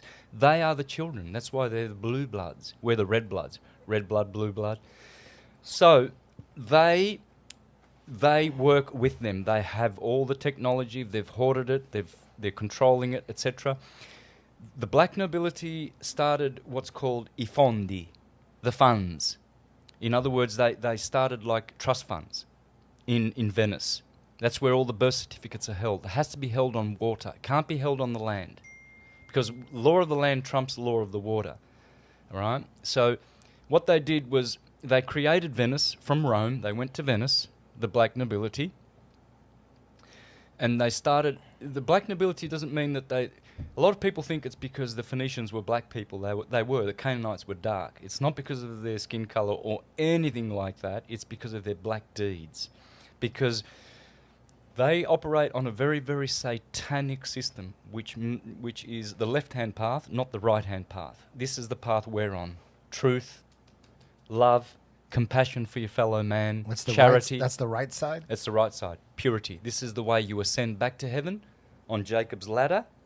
The left-hand path, which most of you Hollywood folks out the back here are following, all these Satanists with their child sacrifices and adrenochrome parties and what have you, they are on the left. Path. Yeah, Isn't they're that going crazy down that to hell. They're on the left too, like literally? Yeah, Democrats, left. Whereas your Republican is more sort of conservative because they're trying to conserve. Where did the Bushes fall in that? Because they were always part of the Republican Party. Good point. I always got confused with that. Because why? Because both of them now have been co-opted, right? What they used to mean is not what they are now, okay? So conservatism is good when you're conserving something that's good. Yeah. Progressive is good too when you're progressing into something that's good and leaving behind some bad shit. Yeah. They're both good and they're both bad. Depends how they're manipulated. It's the issue. The black nobility have jumped into the puppet master and grabbed control of both hands. Red shift, blue shift. Republicans are red, Democrats are blue. Neither of them gives a shit about you. So that's what they're doing. Are they families? Are they the 13 families? Is the black nobility made up of the 13 families, or are they just a different group of people? No, it's always 13 families. The most powerful family here in the American shores who came over are the Collins family. Collins comes from Colon, Cristobal Colon, who is Columbus. Hence you've got the District of Columbia, the Knights of Columbia, Columbia Pictures, Columbia the country, British Columbia. Who owns that? Families. They own them. That's why they have their separate state laws, because it goes back to their separate trust funds that they created. District of Columbia, right? Yeah. Did you already say that? I said that one. Yeah, D.C. D.C. Now, D.C., is that not part of the United States, or is it so? Because they always say they complain they can't vote in America, but that's done on purpose, right? That it's kind of like the City of London and the Vatican. It's its own sovereign thing. Am I wrong on that? Or is that the UN? It is. The Farnese family owns it, and the Orsini, and I think the Colonna, absolutely the Colonna family, which is Collins, the Collins family. They own it all. It's their property. Columbia is Columb, which is the dove, which is David, and the Star of David is Saturn, which is Kronos. So it's the district of Kronos. Replace Columbia with Kronos. It's the district of Satan and the satanic families who come from under the earth, from hell, to pollute our minds with all this perversity that's going on in the world, sexualizing little children so that they, can... But what happens when children get sexualized is that demon entities come through their portals, through their torus field, and occupy them and pervert them. And that's why, these deviates who are sexual deviates, they want more. They want adrenochrome. They want snuff films. We want pedophilia. Now we're going to have rape little kids. We want bestiality. They're not stopping at just, a guy having some hardcore sex with a beautiful woman, which is soft porn, right? Now it is. Now it is. Right. So, but how do you get from soft porn or whatever, MTV, which is Masonic television designed to destroy and pervert children? It worked on me. Oh my God! It worked on me. It worked on me Dude. too. That's why they have the astronaut landing on the moon. They were just like putting it in your face. Oh, yeah. Oh man, MTV works great. Whoever came up with that fucking idea, Masonics, that motherfucker got a Freemasons. big raise. You And know they're what I all mean? telling you- Rockefeller said, "Dude, here's $2 trillion bonus." You know what I mean? MTV. And why did it go away? It worked so well. Why did it go away? Because it had its purpose. It's done. Now they've moved on. Now they're bringing LGBT freaking. No, they probably figured out because what killed music videos was reality TV. So they probably figured, fuck, reality TV is way better than music videos. But music videos work so well though too. Well, it's 'cause I then mean, it got me. I watch them. It's just on YouTube. I was chasing mansions and orgies my whole life. Yeah. I want that. I wanted to be a rock star. I'm like, man. I gotta have that. Oh man, I wanted what Motley Crue had. Yes. That's what I wanted. It's because reality TV is a 30-minute show. A music video is 3 minutes, and then if you don't like that music video, what do you They do? keep, that's the problem. They have to keep changing it Yeah. because the next music video, the next song sucks, and you change Yeah, I it. But remember. how do we keep them longer? We got to 30 put that minutes. fucking New Jersey Shore on. Yep. Give them a season, a full season. So reality TV killed music videos. They probably realized this is way better, way better. Well, show them what to do. Mob Wives. I was down with Mob Wives, dude. I fucking love that show.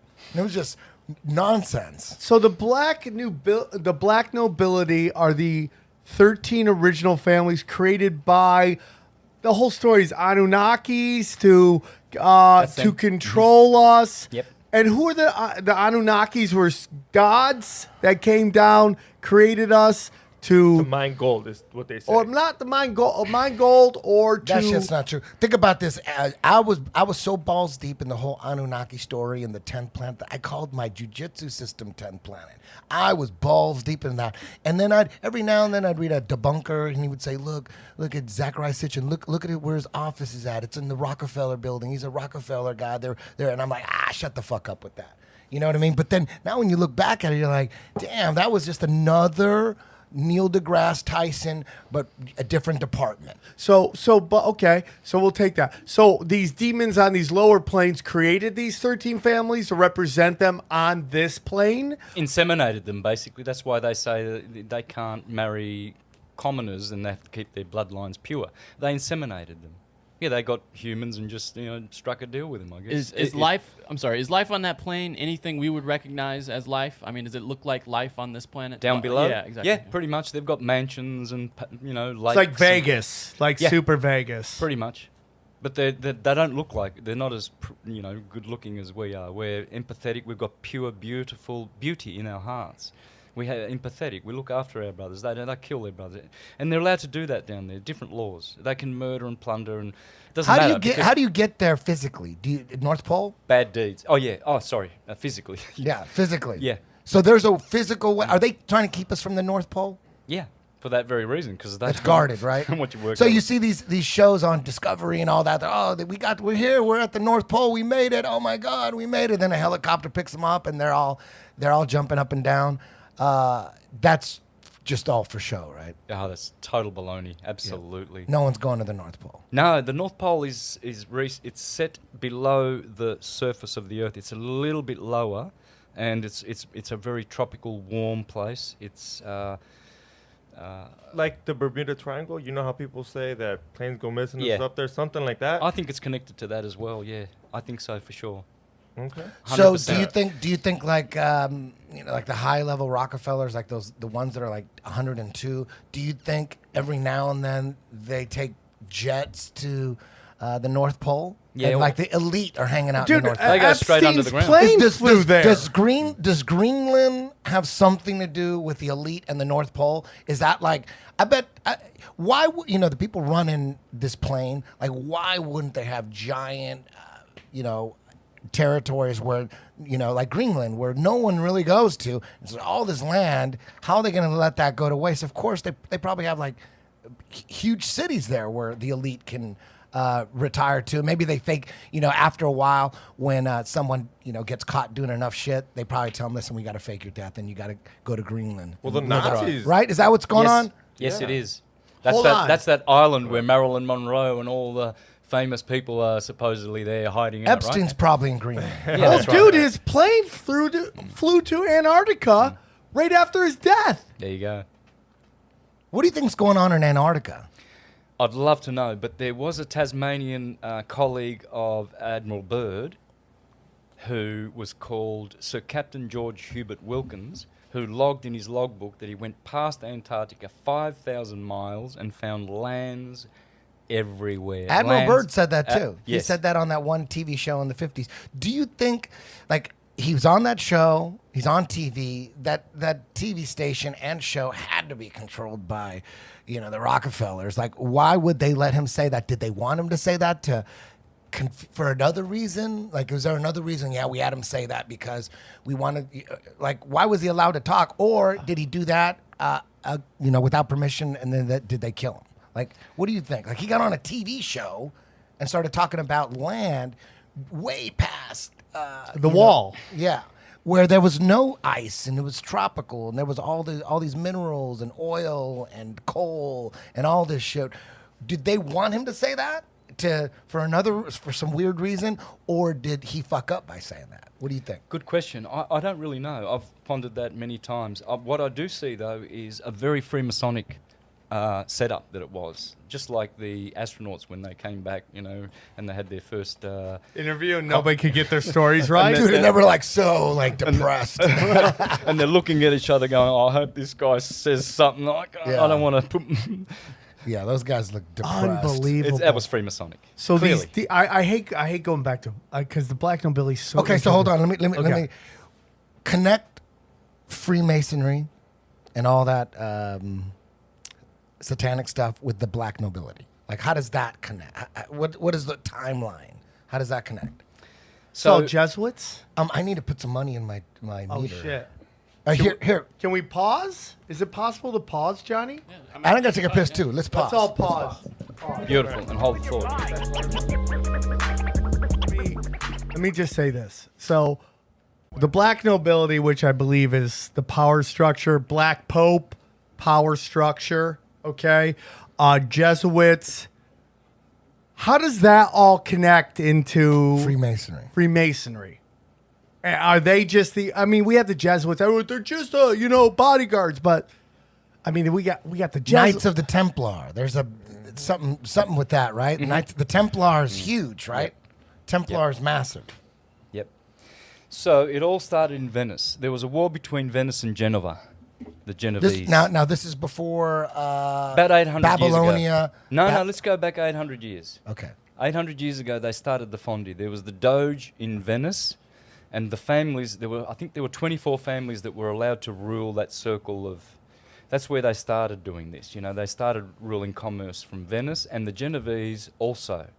So there was a war between two papal families, the Orsini and the Colonna, which is the Collins family, the Columbus, who came to America. Yeah. And they came from Genoa. It's known that Christopher Columbus, if he was even a man, came from Genovese. And that's where blue jeans come from, because the Genovese were making jeans, denim, and the Americans just called them Genovese, and then it went down to jeans. Let's buy some denim jeans from Genova.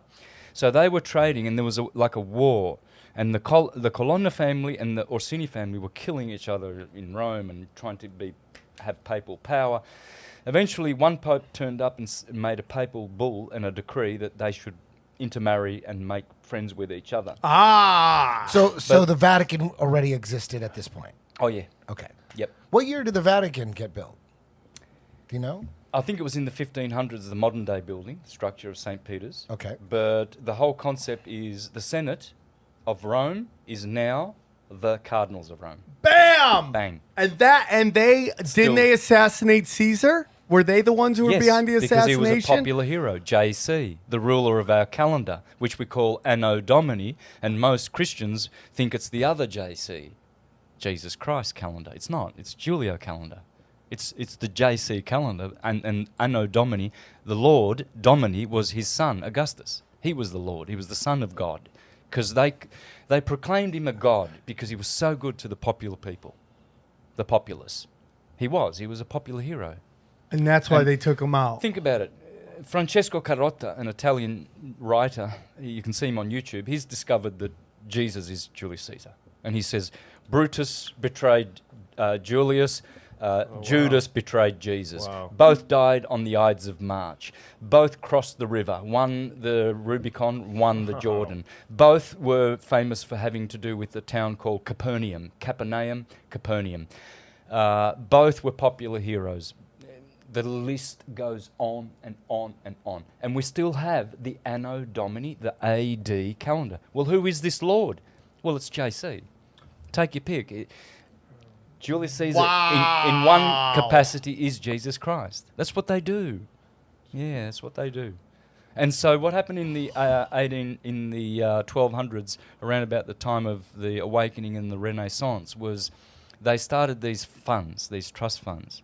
And they made a deal with each other, these satanic families, that they would put their money together and go and conquer all these Tartarian pre-existing peaceful civilizations like America and put a new flag on there. It was just a corporate takeover. They didn't build all these massive ancient buildings in Los Angeles. They were already here. They've been here for thousands of years. Go downtown Los Angeles and New York and Utah, Salt Lake City and San Francisco. Those buildings were already there. They just co-opted them. Captain Cook went to Australia and put the Rothschild Windsor flag on the British Union Jack flag on the Aboriginal land. But they were already in their buildings in Sydney and Melbourne. They were already there. You're saying some of these buildings are thousands of years old. Tartarian. They were from Tartar. From Even California was Tartarian? Oh, yeah, absolutely. Yeah, the whole world. I hear that like it's a new thing in truth seeking is the lost kingdom or kingdoms of Tartaria. Yeah. There's not that much information on them, but there's a lot of old maps. And I thought it was mostly in Russia. No? It comes from Russia, and just near Moscow to the east, you'll see modern day Tatar. It's the Tatar Empire, which is not legally in Russia, but physically in Russia. When the Bolsheviks from Wall Street destroyed Russia and killed 100 million Christians and set up the godless atheist Bolshevik Russian system, what they did was they destroyed the Tartarian Empire. Yes. They destroyed the last vestiges, and even in Germany, Dresden and all of that, that was Tartaria. Is that why... Like, I go, why is the international banking cabal, whether they're Jesuits or black nobility, whoever they are, why do they work so much with China, which is communism, but not with Russia, which is communism? And I think this goes back to, what is that country that everybody brings up that they're, the Rothschilds are? Switzerland? Khazarians, Khazarians, and this war between like Russia and Khazarians, but this sounds like that even precedes that, Tataria and all that stuff. Maybe I'm wrong on that, but that there's this old war between this black nobility group and this Tataria. Yes. And that's why they don't get along with so much with Russia, because it represents an old empire, which nobody wants them to talk about. Exactly. They had to destroy America, Russia, and Germany. Why? Because they were just too advanced in Tartarian free energy, magnetism. Now we've got an electrical grid. Before, all of those turrets and tors and all those beautiful highly ornamented Edwardian and Georgian so-called buildings were harvesting magnetic energy. right? So what they did was to enslave people, you've got to make them pay for their energy, for their food and everything. Before it was free, we had free energy, free food, everything was free. So what they did was they struck a deal with each other, let's do this, right? So the Colonna family, they went westward, and the Genovese, and the Venetians, they went eastward. They controlled Turkey all the way to China. They sent people like Marco Polo out and, to do discovery and in all of those places. But what they did was controlled their ports. It was very important for them not to control the lands and everything. Like Rothschild said, I don't care who makes the laws, I want to control the purse strings, the money. The money. That's Venetian. They are Venetian. The Rothschilds come from the Orsini family. Roth means red in German, and the Orsini means red bear, little red bears. That's what Orsini means. The Grey Pope is Pepe Orsini. He trumps the black, he trumps the white Pope. The Grey Pope is Grey even Pope. higher than the black and the white Pope. The Orsini is the Maxima family. They are the maximum family. They are on top. And somehow they've trumped the Colonna and the Farnese, which I know without any doubt through all my studies that they are the three most powerful Illuminati families. What about Rothschild and Rockefeller? Well, they are Orsini. They just changed their name. Rockefeller were Rothschilds. Rothschilds were Orsini. Orsini were a family which have their blood lines in Babylon and Egypt. They tell you that. You read their biographies. They'll tell you that. We go back to Nimrod. They tell you that. The Rothschilds say that. We go back to Nimrod. How? Through the Orsinis. So Rockefeller, Rothschild, Orsini, and then you go back to the Persian and Egyptian dynasties. And what is the name of the top family? Orsini would be on top now because they're called the Maxima. The Maxima. The Orsini.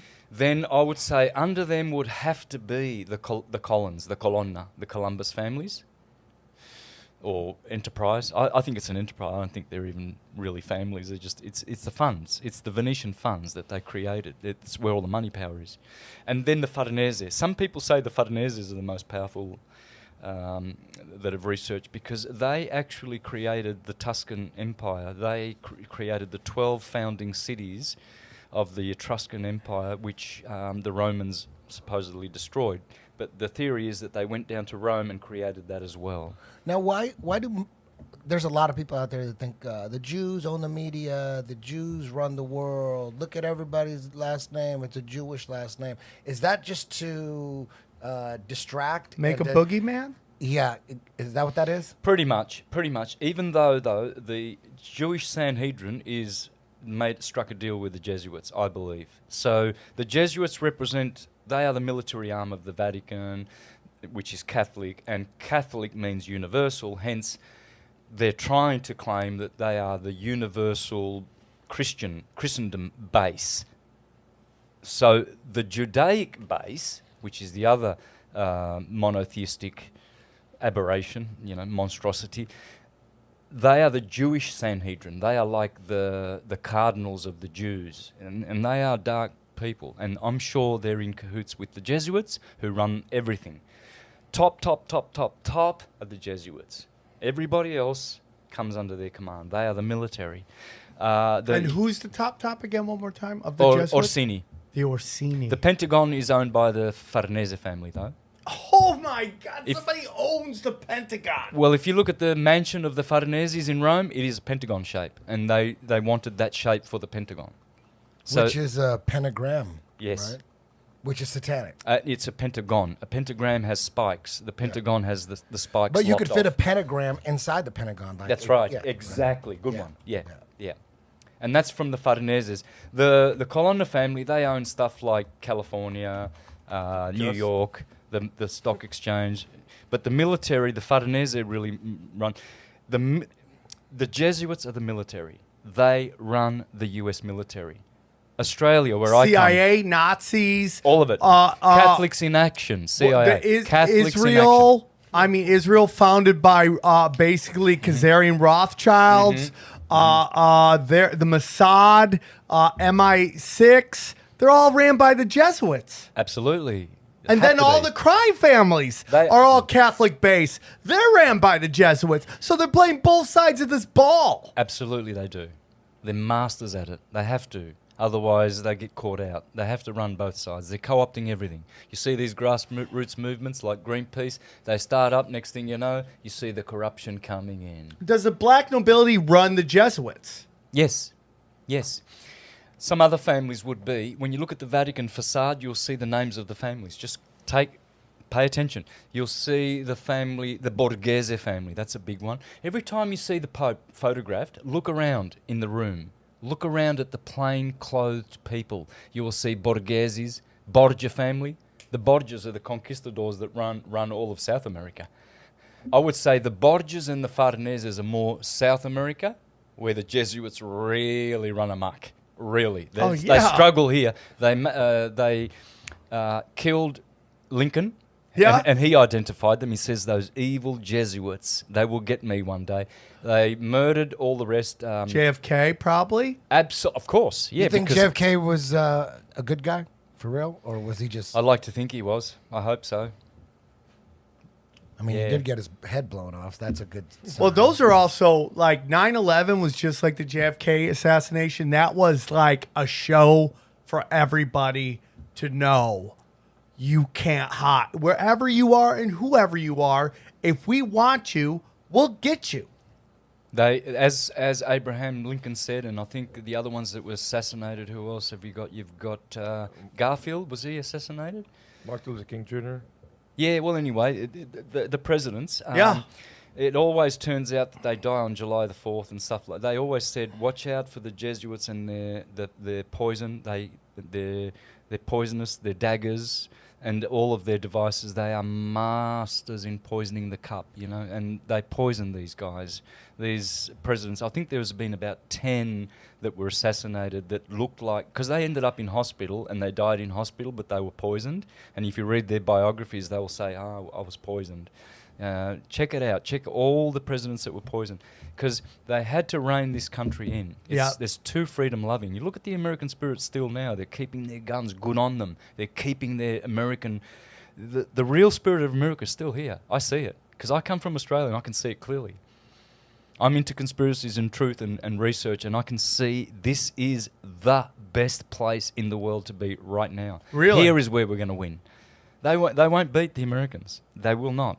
Man, We I have love our that guns. Second Amendment that's everything. that First Amendment and that Second Amendment, people are just, and this BDS thing, regardless of what you think, I think Israel's just a boogeyman. Hey, look at Israel's doing all this great. And it's all City of London, black nobility. They're doing it, and then they're making them pay the price. They've convinced these people that they're fighting over Holy Land, when it is Mesopotamia, so, you know, some of the earliest mankind came from there, but it's a land bridge that controls all the trade from Asia and Africa to Europe. And the best way to get people to fight for you is to convince them this is about God and a holy war, and they fight blindly. And you actually encourage craziness when you hear Israelis who I think have just been brainwashed. I mean, we're talking Israel is the size of LA down to San Diego.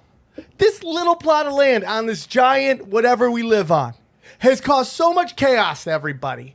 And the amount of money that's given to that area to brainwash that little group that everybody hates you, everybody wants to kill you, and you refer to these other people as dogs and animals, that says to me you have been brainwashed. And you're doing the bid of somebody else that isn't even there. Yeah. They're never going to feel any of the bullets, any of the bombs, any of that stuff. Never was theirs, because Israel was... everywhere is a holy land. Think about it.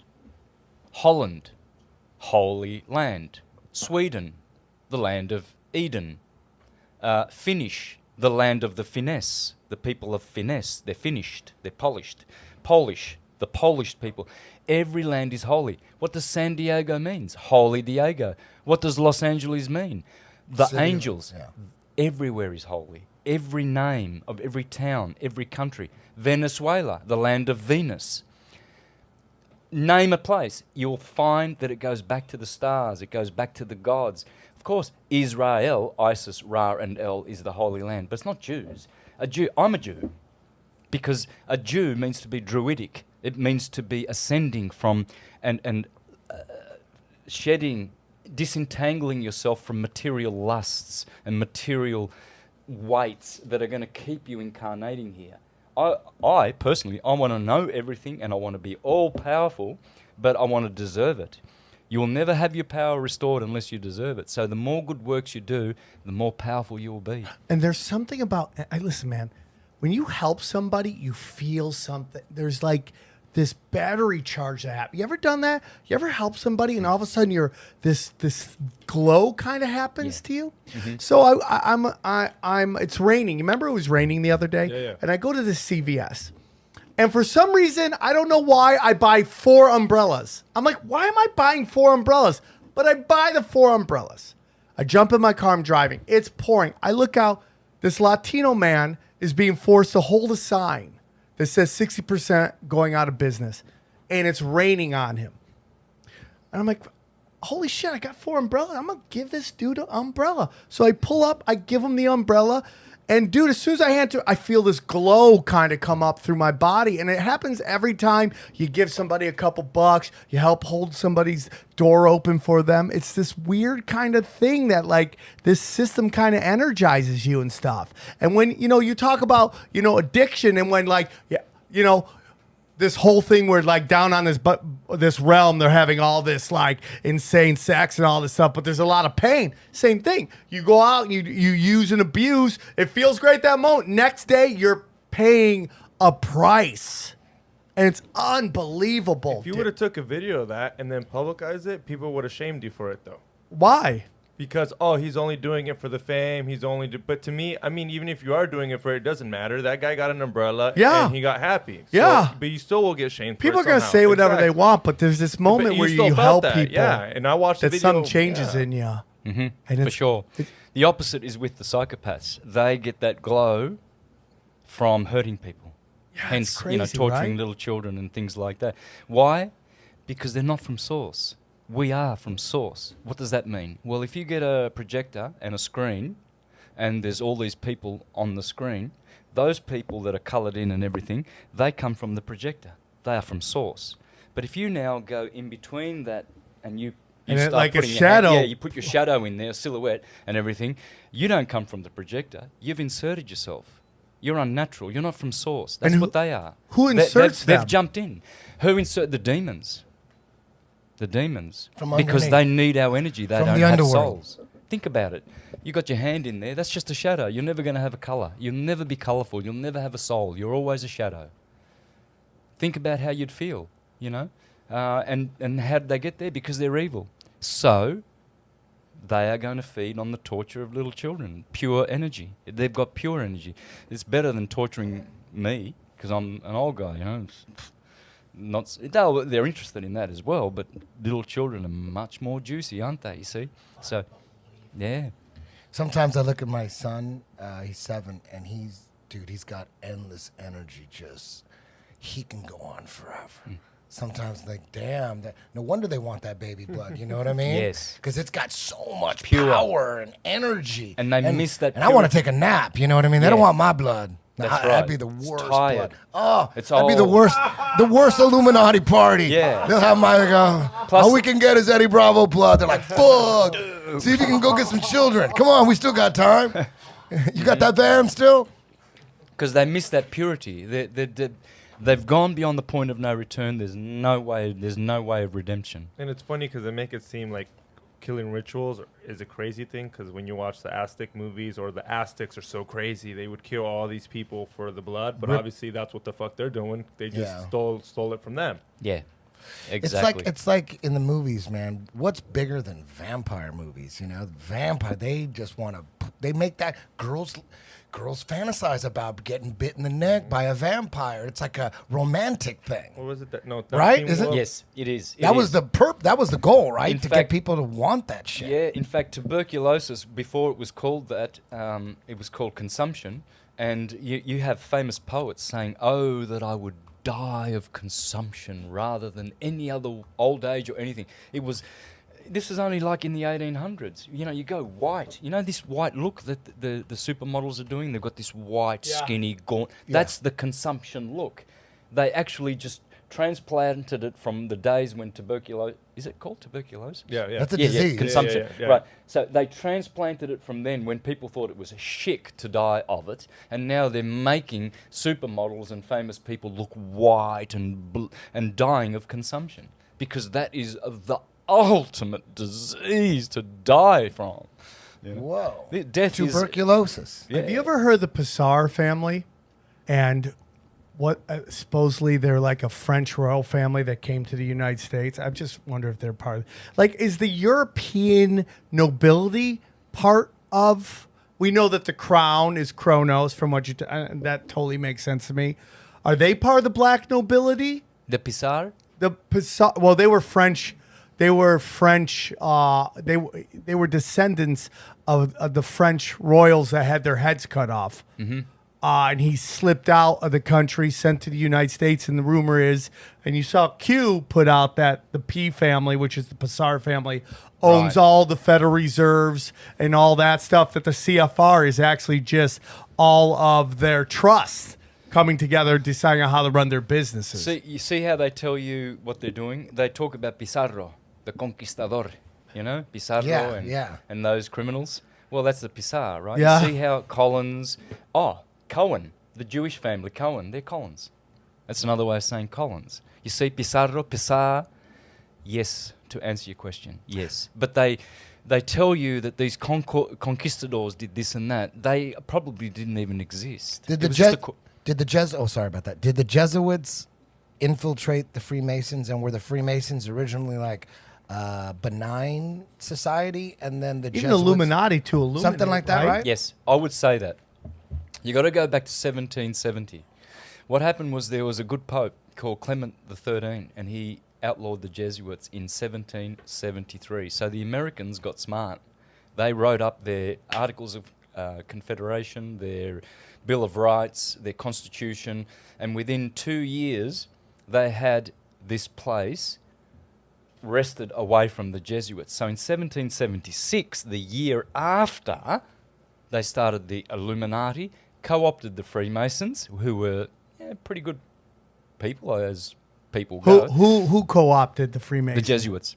Oh, they created 'Cause the they came Illuminati to co-opt the... They were outlawed in every land. The Pope himself outlawed them in 1773. How did a guy with that mindset, how was he able to rise and become Pope? I know. Is it because most people are good?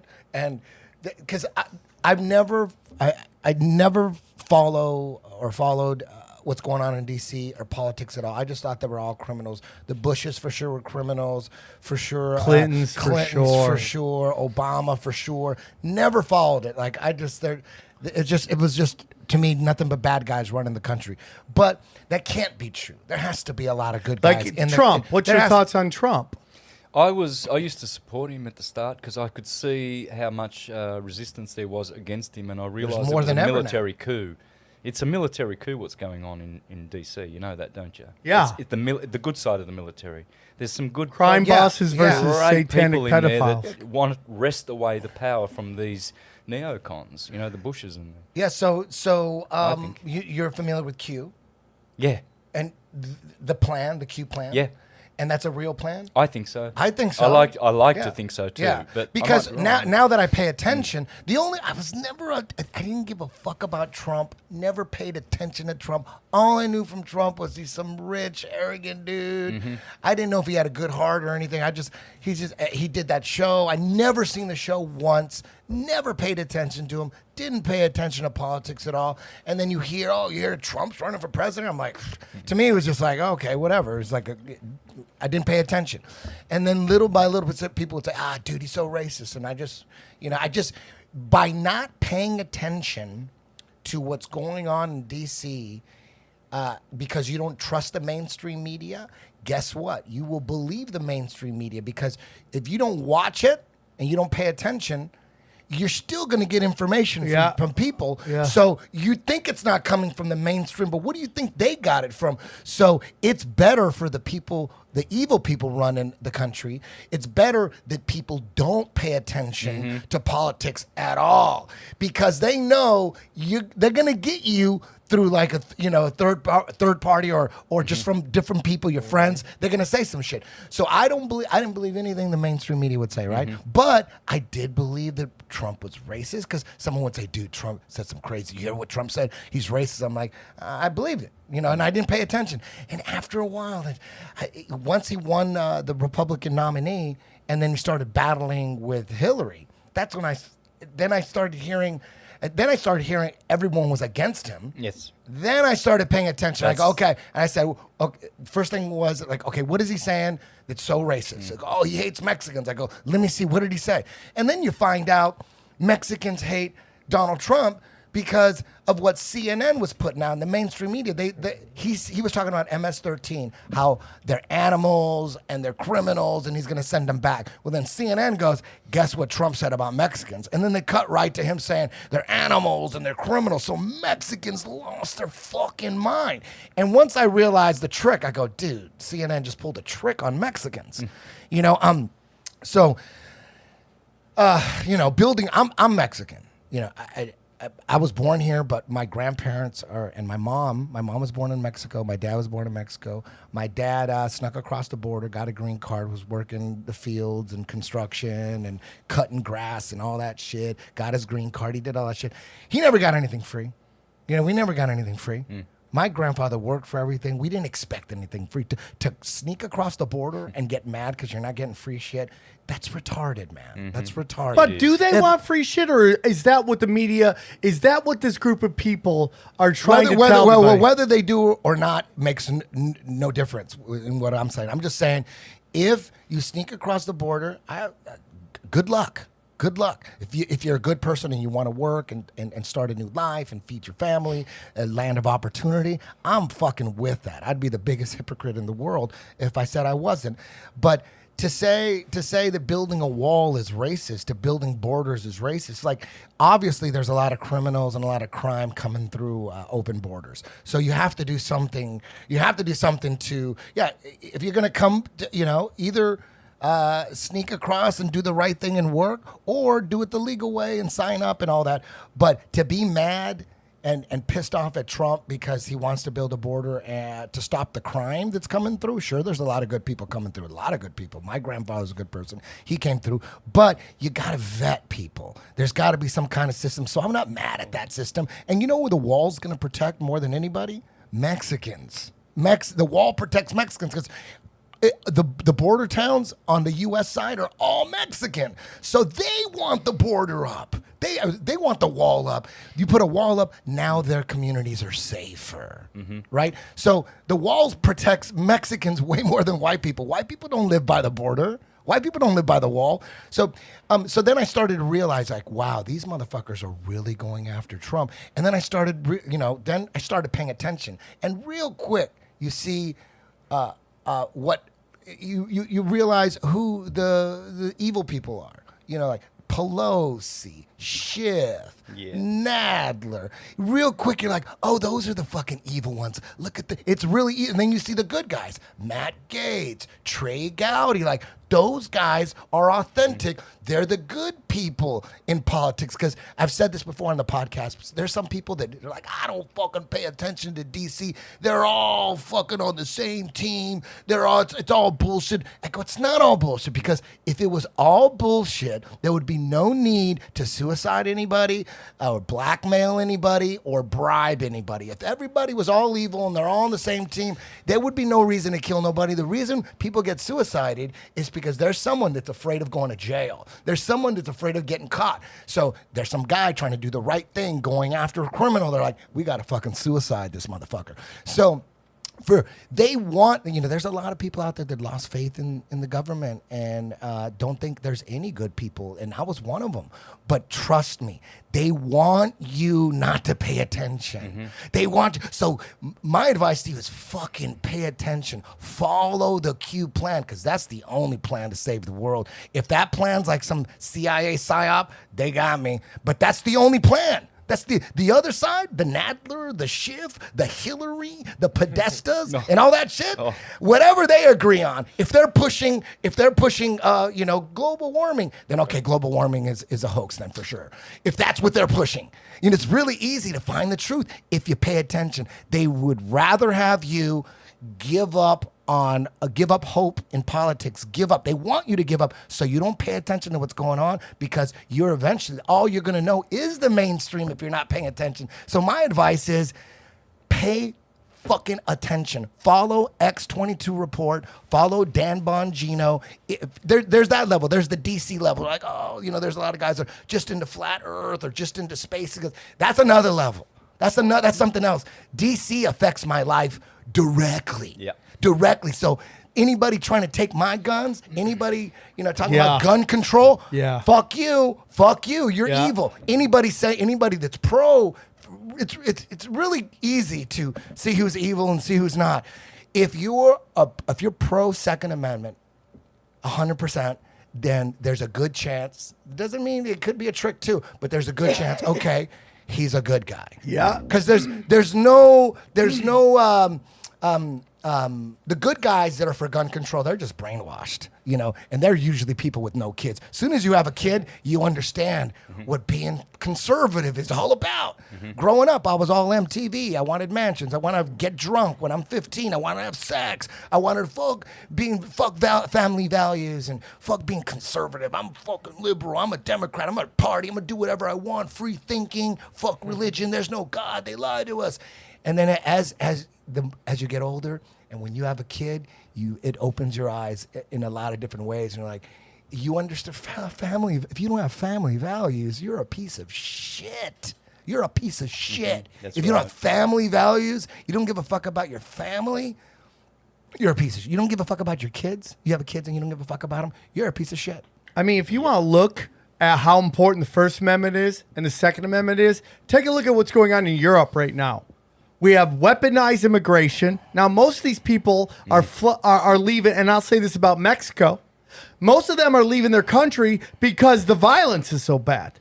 I mean, we've just destroyed Mexico with our drug cartels that we supply the arms to. Yep. We've bombed the shit out of the Middle East so those people want to get out of there. And guess what? Europe has no say because they have no guns. And then they have no say in freedom of speech. They can't criticize anything. They're making laws to throw them into jail. The government, unelected government, wants your password so they can just go into your thing and check you out, and no one can say anything. And if you think not having guns, if you think guns aren't important, and you think, well, look at what the weapons they have.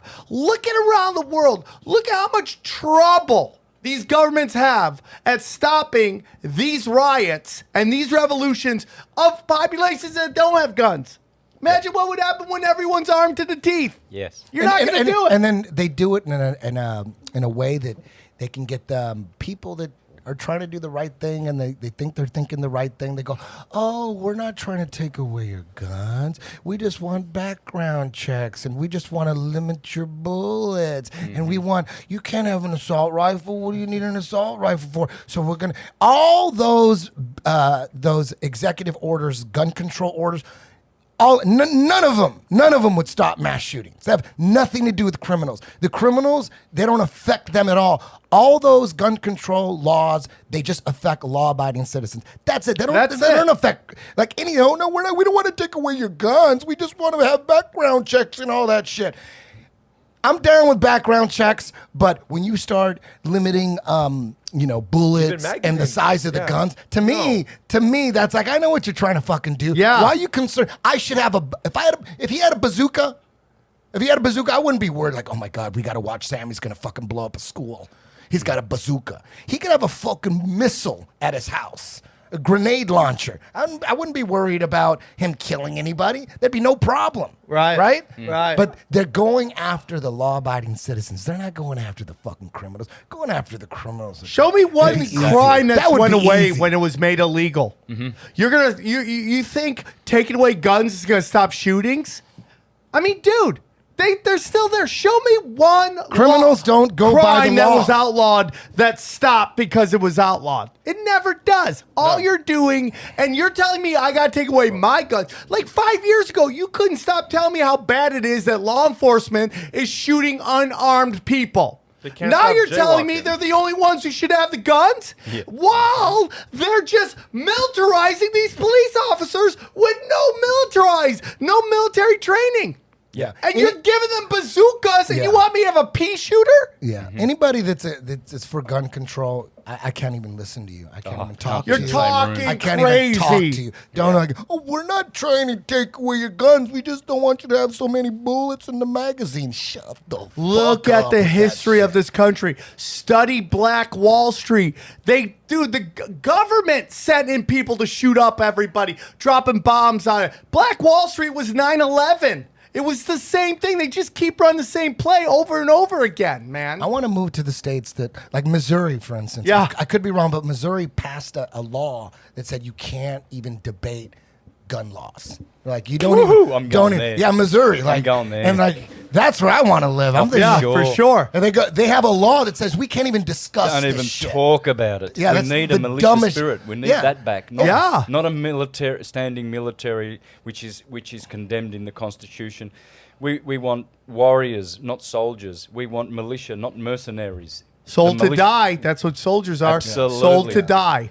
I Yeah. mean, we see these video of U.S. military trying to go to Syria and the Syrian army, and they're literally face to face, like a dance video where two gangs are going to have a dance off. Yeah. And Syria's like, you're not coming in. Why are our sons and daughters forced into those situations to go after people who've done nothing to us?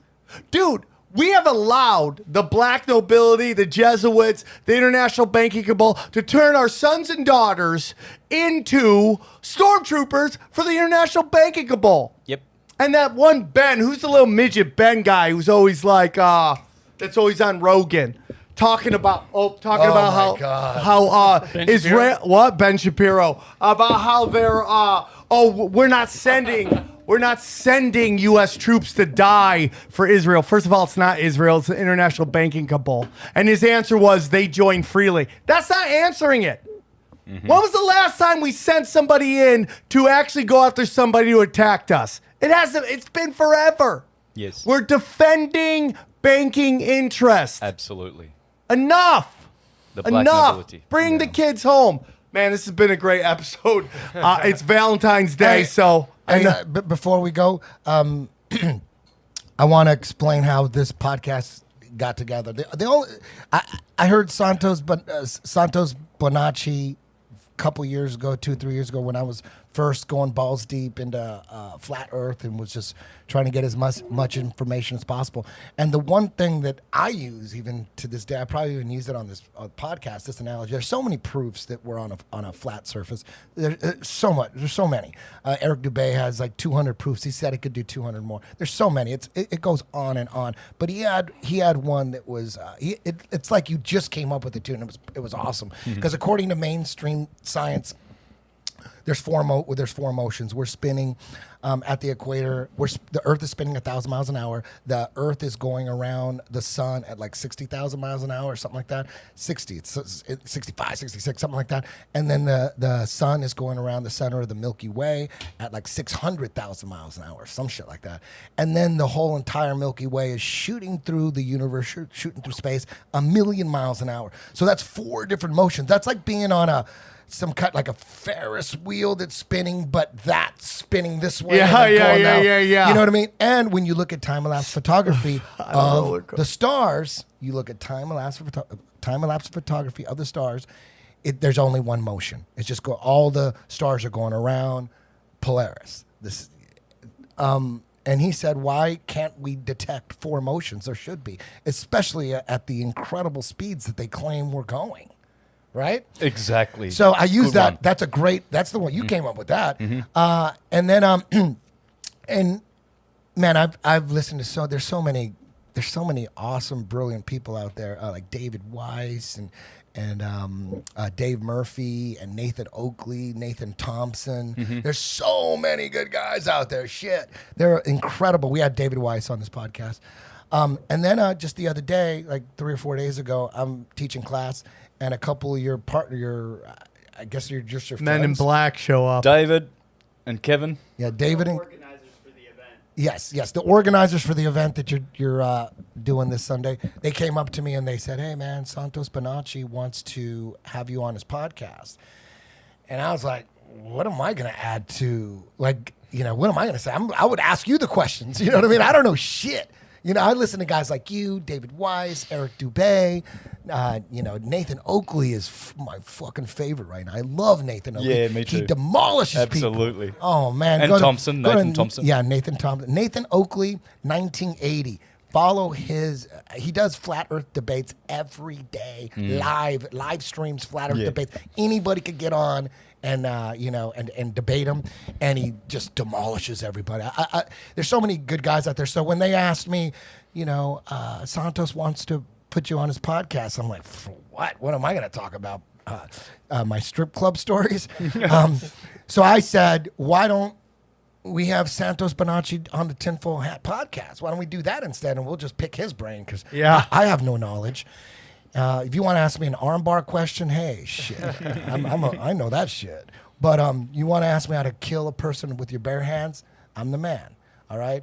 But so that's how this all came about. But I was shocked that you wanted me on your podcast. Like, for what? Like, I get all my knowledge from guys like you.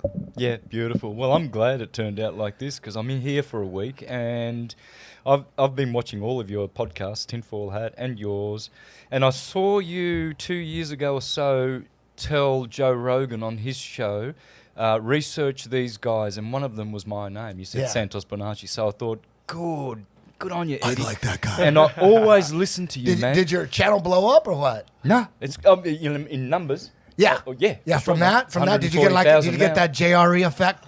Yeah, dude. He's got an effect. You helped. Yeah, you got an effect Absolutely, on man. this show. For sure. Thank you.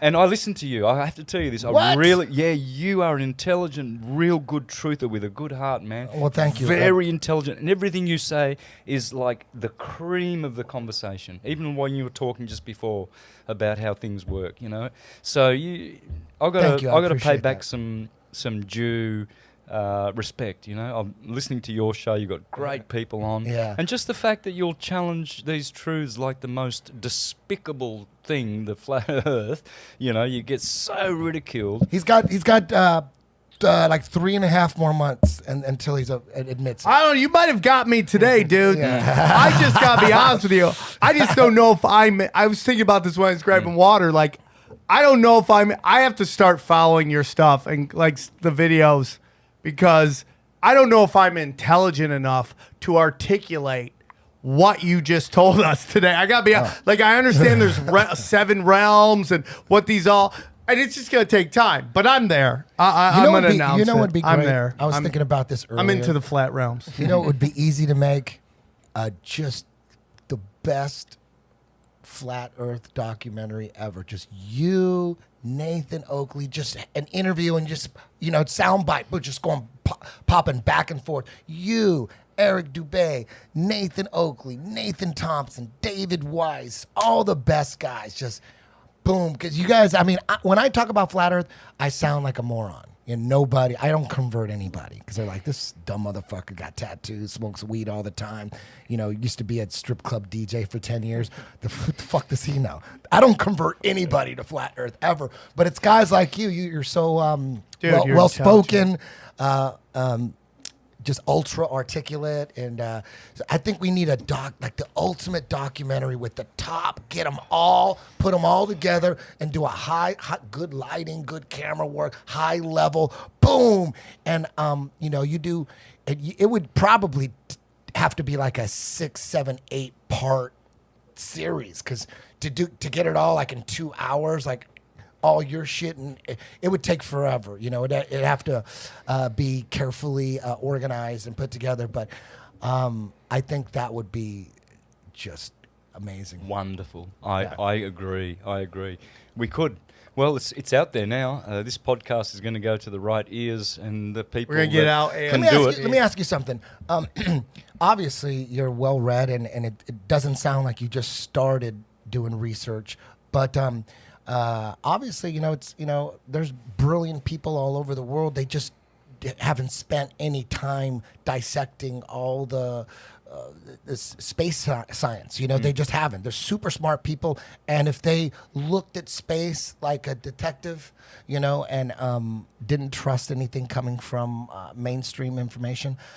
My question, anyways, is what year and what made you think like, oh shit, they're probably lying about what we're on? Like, when was that? When did you have that flat Earth realization? What was it? 2014, early on in the piece, people were sending me videos of the early videos on flat Earth. And who were the first ones on? Was Eric Dubé the first one on YouTube? I think they were. I think he was the Mark first one, Sargent, right? They were the first ones, yeah. And the guys were making good arguments, how is it that cannonball can shoot a cannonball up and then it falls straight back into the cannon if the Earth is moving and things like that. Oh, yeah. And aeroplanes flying from Los Angeles to Paris, 8-hour trip, going in reverse, 8-hour trip. I thought about that, and I'm thinking, wow, how can I ever disprove that? But I've had 4 years prior to that moment of teaching using the Ptolemaic stationary astrological model, but explaining it with heliocentric Copernican explanations. So people were seeing two things in my presentations. So because I was a truther, they were sending me the videos and putting me to the test and saying, well, hey, man, if you're a truther, what about this one? So I had to research it, which I did, due diligence. And I realized immediately that the model I was using in all of my presentations was the true model, only I was explaining it with ball moving explanations. It didn't discount the material that I was doing. It didn't destroy it. It still stands. That I left the videos up, but now everything changed and shifted, and I can explain it better. So it's more. So now you're like, oh damn, they were telling the literal truth. Mm-hmm. You were trying to translate it into the heliocentric model. Spot on. Yeah, spot on. And then you realize, wait a minute, there's no translation necessary. They actually meant this is a stationary plane. It was a literal thing. You were probably thinking like, that's like a metaphor. For me, it was a smooth transition because it's already in my past works. But for people out there, like a lot of people really hated the fact that I, an astrotheologian or syncretist, would go to this horrible new world order teaching of the flat Earth. One guy made a video and said, Santos has gone on to the flattest world order. I remember that word, the flattest world order, and stuff like that. And a lot of people put videos out against me, and it was really blood-shedding Why days. are people so angry about it? Why do they get so mad? And what does it upset them so much? I know why. I know. What upset me was, dude, on my iPhone, I had a picture. Every time I turn on my phone, now it's my baby boy. But it used to be the default setting was the Earth, the blue marble. So the first guy that brought it up to me was a guy named Manny. He's one of my students, and he's a total truther, just like me. We talk about a lot of shit. Then he would say, dude, you ever look into flat Earth? And at that moment, I wanted to break his sternum with my fist. I just wanted to punch a hole through his chest. And I thought I lost a soldier. I thought like, dude, you better not ever Stay away bring from that the shit. kids. I go, my phone has I look at Earth every fucking day multiple times. So shut the fuck up about that. I'm looking at a picture. And then another guy, Ernest, guy goes, hey, you ever look into flat Earth? Another student. What year was that? Like 2015, 16, something like Okay. that. And then Ernest, another student, he said, you ever look into flat Earth? I'm like, fuck, dude. I'm losing, dude. I go, I got to have a vetting procedure here to get. I too many crazy people are entering my class. I got to cut them off, and I was really angry. So then we battled. Like, I'm going to prove it once and for all. He goes, do you think that picture on the phone? Do you think that's a real picture? Go online and see if that's a real. So I went on. I went to before I went online and went to Google and put pictures of Earth from space. I heard that argument before. I heard like, dude, just go put pictures of Earth from space. But it was just like in the back of my head. So once I began, my quest to prove the Earth was a ball, that was the first thing I went to. Pictures of Earth from space. And I thought, look at all these pictures going to come up. Earth going to be round, going to be a ball. So when they all popped up, I looked at it and said, everything was like NASA.gov, NASA. And I was already a believer that the moon landings were hoaxed. And I knew couldn't trust NASA. But I had no idea. I thought NASA was about the moon and that's it. I didn't know NASA controlled all space information. I didn't know that. But once I figured that out, I go, wait a minute, these pictures are all coming from NASA, the same company that faked, or the same agency that faked the moon missions. Like, we got a problem here. I didn't know it was all NASA. I thought NASA was just the moon. That's all. They just fucked with the moon. That was their responsibility. I didn't know space was their responsibility. And I'm like, right away that night, I'm like, oh no, we got a problem here. We got a problem here. Houston? All these pictures are coming from NASA? Mm-hmm. Ooh. And then real quick, I'm like, they do look cartoony. And then they admit it. You look into it, it goes, oh, these are composites. And then they admit it. They admit that they're not real pictures. I thought, oh, fucking shit. And they go, but we do have a real picture. We do have one. And we took it when we were on the moon. I'm like, oh my God, you have none. That means you have none. They said, oh, we have one.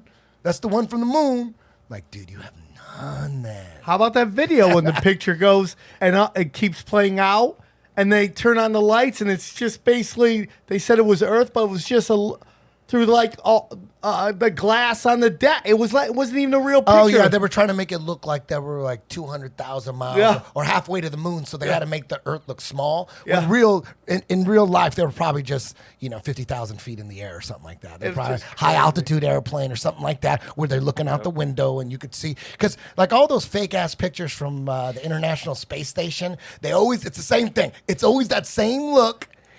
Those clouds, they look like you look like you're on a regular airplane. I'm on a plane every weekend, and those clouds they look exactly the same. They're not that big. If you were really like, what they say, 250 miles up or whatever in the International Space Station, those clouds would be fucking microscopic. Mm-hmm.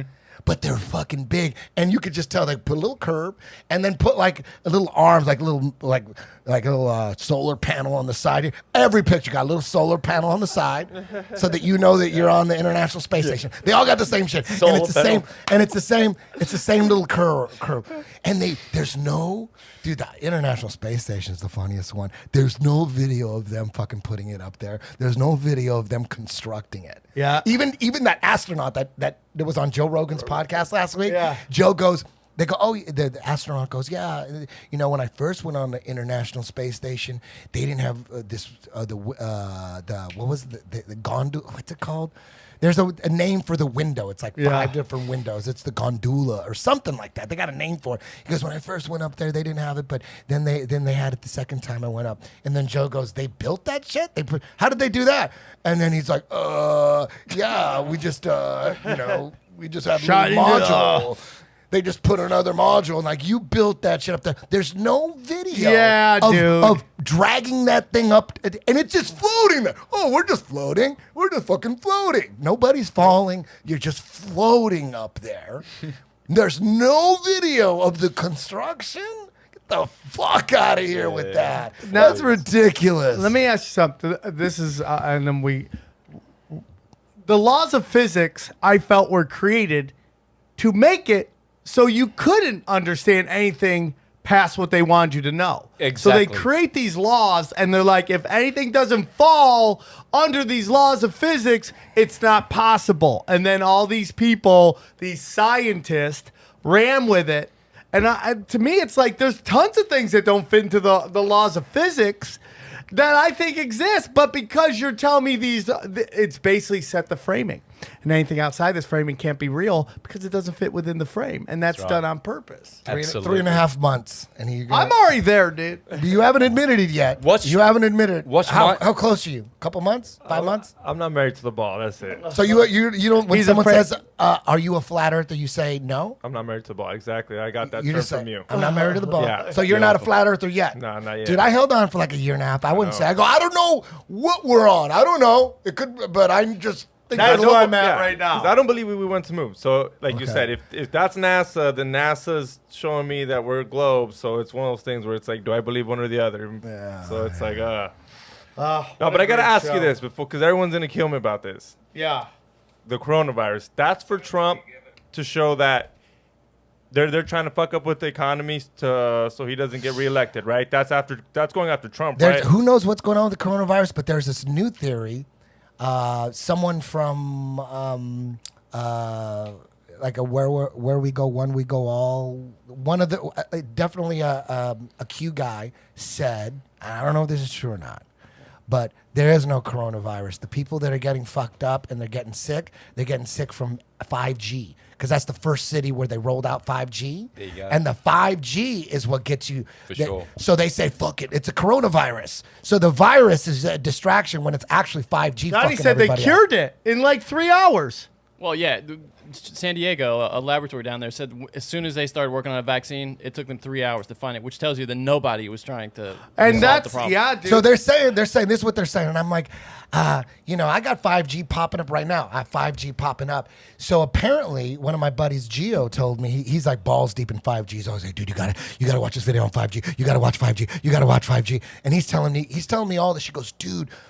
I go, but 5G sucks. When my phone says 5G, I know I'm not gonna be able to. Exactly. So that's what Gio told. What is no, it's not real 5G on AT&T, is it? Yeah. it's So not real there. 5G. So I'm saying 5G sucks. All this hype on 5G. I know when it says 5G, I know I can't stream anything. I know that. 5G sucks. They're lying about it. Yeah. So Gio said 5G isn't rolled out yet. They want everyone to believe that they're on 5G, but it hasn't been rolled out yet. Once they roll 5G out, that's when people are going to start dropping.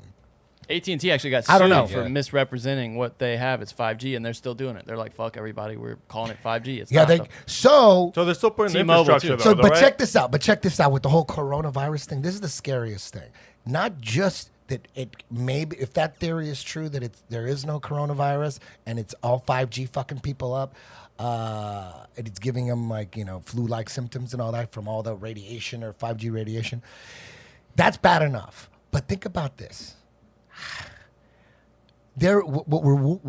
All they have to do is just fake some virus here, and they could shut cities down, and they force martial law. Medical martial law, dude. Medical martial law. You don't think the deep state there's so many guys about to go to fucking prison.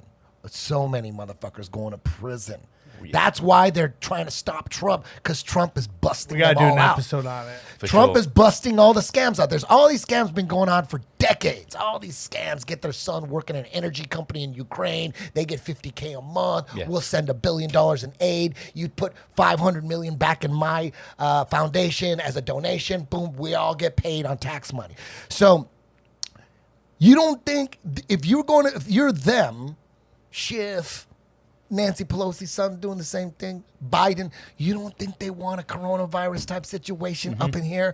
That would save their ass, because 9/11 saved those motherfuckers who were stealing. Oh, the yeah, the $6 trillion? $2.3 trillion that Donald Rumsfeld talked about. They were about to go in and investigate. Next day, 9/11, no investigations. So if we have like this fucking national pandemic, even if it's fake, then it doesn't have to be real.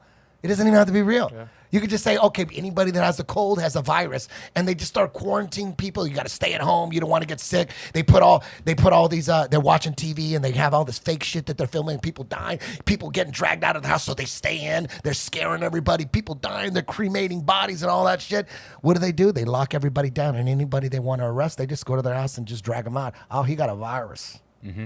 Dude, that's social credit score in easy, China. Yep. Just jacking these people like, dude, some of these people are like, they're not even sick. They're getting jacked out of their car. Social credit score. That could be fake. It is fake. That's all fake. Yeah. That could be fake ass shit to scare people to stay. So check this out. You know where that wouldn't work? They ain't gonna work in Missouri. That ain't gonna work in Texas. You know why? Because the fucking guns. That only work. They could only do a fake pandemic. It could be real. It could be fake. Who knows? If it's real, that's good for them too. Real or fake, it doesn't matter. If it was real, unleash a virus, cause a national fucking emergency, shut everything down. No one's gonna get investigated. No one's going to jail. That's what they want. So whether it's real or fake it still gets the same results. You know what I mean? They're not going to jail. So you don't think the deep state wants a fucking coronavirus here? They wish, but they're being watched. They've been being watched. You know, so they're being watched, all their moves. So it's hard to coordinate these false flags. It's hard to put together. They'd do another 9/11 if they could right now. They can't. They can't. They're being watched. Shit. They're being watched now. Yep. They're being got watched. their backs against the wall. Yeah. So, man, love it. They would love a giant 9/11 right now. Nobody would. They want a distraction so they don't go to jail. That's why they're that fake impeachment shit. All that shit was just to keep the Senate clogged so they don't get investigated. Because what's going on, they're going after Trump because the people that recruited Trump, the good people in politics and the military intelligence, they recruited him. They needed a quarterback with balls. Ron Paul is saying the same thing Trump's saying, but Ron Paul had zero balls. They would crush him like a bug. They needed that arrogant, pompous. They needed a guy that would thrive and get stronger with all the smearing. Every time they smear him, Trump he just wants revenge. And that's what they need. They need someone who will get revenge on these people. Because Ron Paul, like, you know what? Let's start educating the children. They're going to do what they do. You know what I mean? They're all corrupt, but he ain't going to do nothing about it. They needed an Axl Rose. They needed a lead singer that could hold it down. With cojones. Yes, dude, Trump is the most gangster president of all time. There's never been a president like this motherfucker. He's taking all them scams down. These scams that have been going on forever. They thought they were never going to get busted. All the scams, all it is they're stealing our tax money. Trump is stopping the stealing of our tax money. Who cares if he's arrogant and pompous? We needed someone like that. Otherwise, the shit wouldn't be. I don't want my tax money getting stolen. They're taking so much money from all of us, and they're stealing it. They ain't doing shit. You hear what Adam Carolla? He was on with Tucker Carlson, and Adam Carolla trashed California politics. Holy shit. You got to have Adam Carolla on your fucking podcast. I'm a huge Adam Carolla fan. Let's do it. He just trashed. He goes, you know why they're not going after homeless people? He goes, because they can't get any money off them. That's right. They only could get money off middle-class people. They're pulling them over for a traffic violation because they know they can get money from you. They're going to tax you with this permit. Yeah. They're going to tax you with that. They're going to tax. But the people, like, if they fuck with the people in tents, they're like, they're not going to get any money off them. It costs money. There's no money. They don't. So if you don't have money, you basically you can do anything. Dude, I love Mexicans. But there's Mexicans just setting up restaurants on sidewalks, affecting people that pay for all those permits and all the business license and all that shit. You can't just have people just setting up restaurants on the sidewalk. You got to have some kind of laws. I agree with that. But yet you also shouldn't be able to camp on the either. You can't be camping. You can't be camping either. You can't be camping. Well, here's the thing. What you're talking about not on the sidewalk. There's got to be an order to it, but you don't. The problem is, and this is what libertarians talk about, it's the fee of entry. They make the fee of entry so high that only certain people can get in. So you have to have people setting up shop on these sidewalks. It's a fee of dude. The fee of entry is it's like, I don't know why libertarians don't push that more. They focus so much on free college and healthcare, which I know is a big issue. They don't focus on the shit that people can get behind. It's like, let's get rid of fee of entry. Why are doctors having to pay so much to get their doctorate so that they're crippled by the time they get out of school? The amount of money you have to pay to get a restaurant makes it so only elite people can get a restaurant. Exactly. Yep.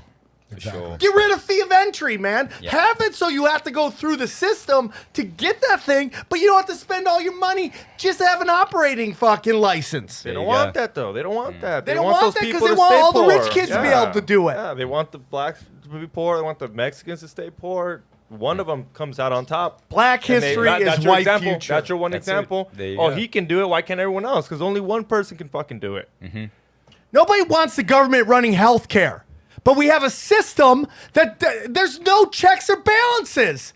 These guys can charge out their assholes how much they want because they've corrupted the government to make it so they can't challenge them. So what's the system? It's not free market, man. There's no free market healthcare. There's nobody going, oh, dude, that's $100,000 for that. Come over here. It's $500. It's the same. There's no market. Cell phones and hamburgers are free market. I can get a $16 hamburger. I can get a $1 hamburger. There's no free market in healthcare. Stop telling me about the free market. Stop telling me that the free market's going to work it out. It's completely collusion. Mm-hmm.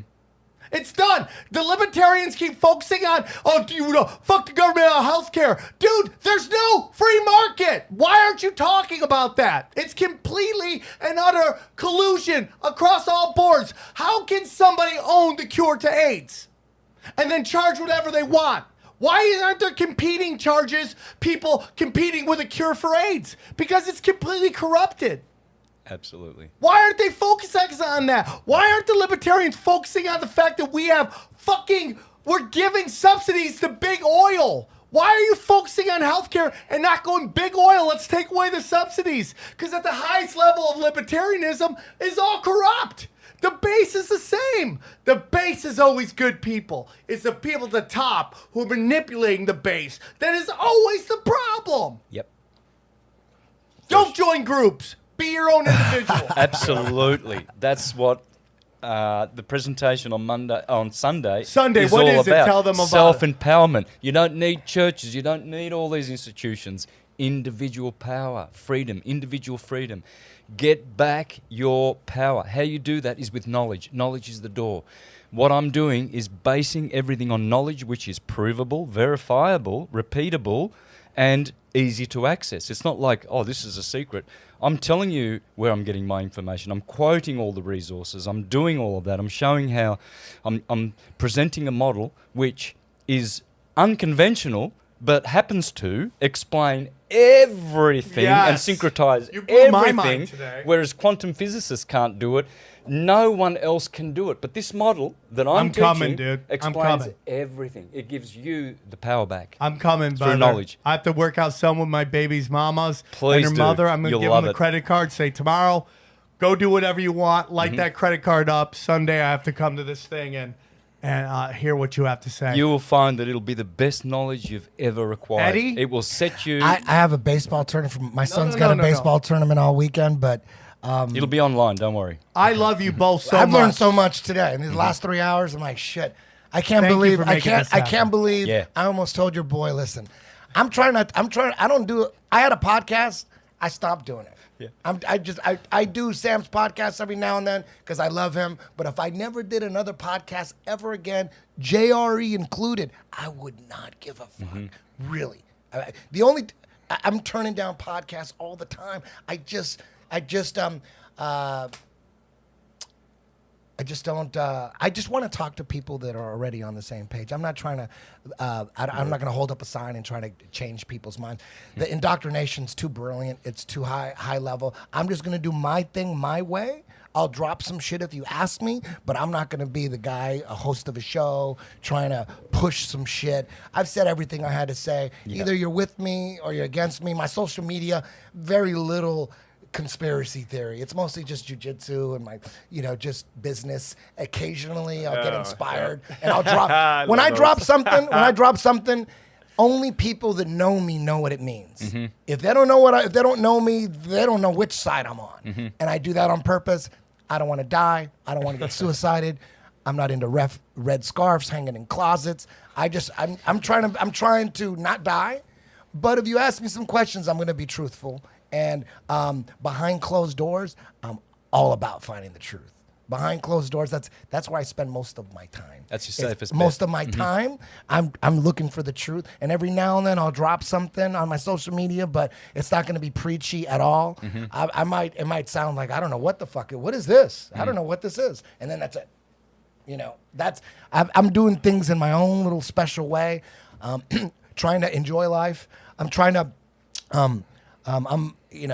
maybe this life is supposed to have evil, and that's what it is. Is how do you navigate through the evil, or which way you're gonna go? It's like a video game, maybe. So I try to enjoy it. Like I'll blue pill on the weekends when I'm with my son. We're gonna go watch those Disney cartoons at the movies. We're just gonna fucking do it. I see all the space they're programming him with, and I'm like hoping, I'll red pill him when he's like 16 or something.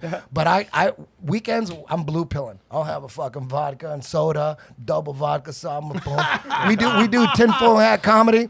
It's tinfoil hat comedy, just so that people just don't expect us to be too preachy. Most of the time, we're telling dick jokes. And I'm good pussy at jokes. it. You know what I mean? But every now and then, the reason why we do tinfoil hat comedy is because every now and then we will dip into some like a conspiracy joke a little bit, and everybody will be on the same page and they'll get it. So if you do comedy in front of a mixed bag where half the people think Hillary Clinton is a good person, some jokes ain't gonna work, and you could die a horrible death. Oh, that will kill you. I learned that real quick. The first couple shows you put me on.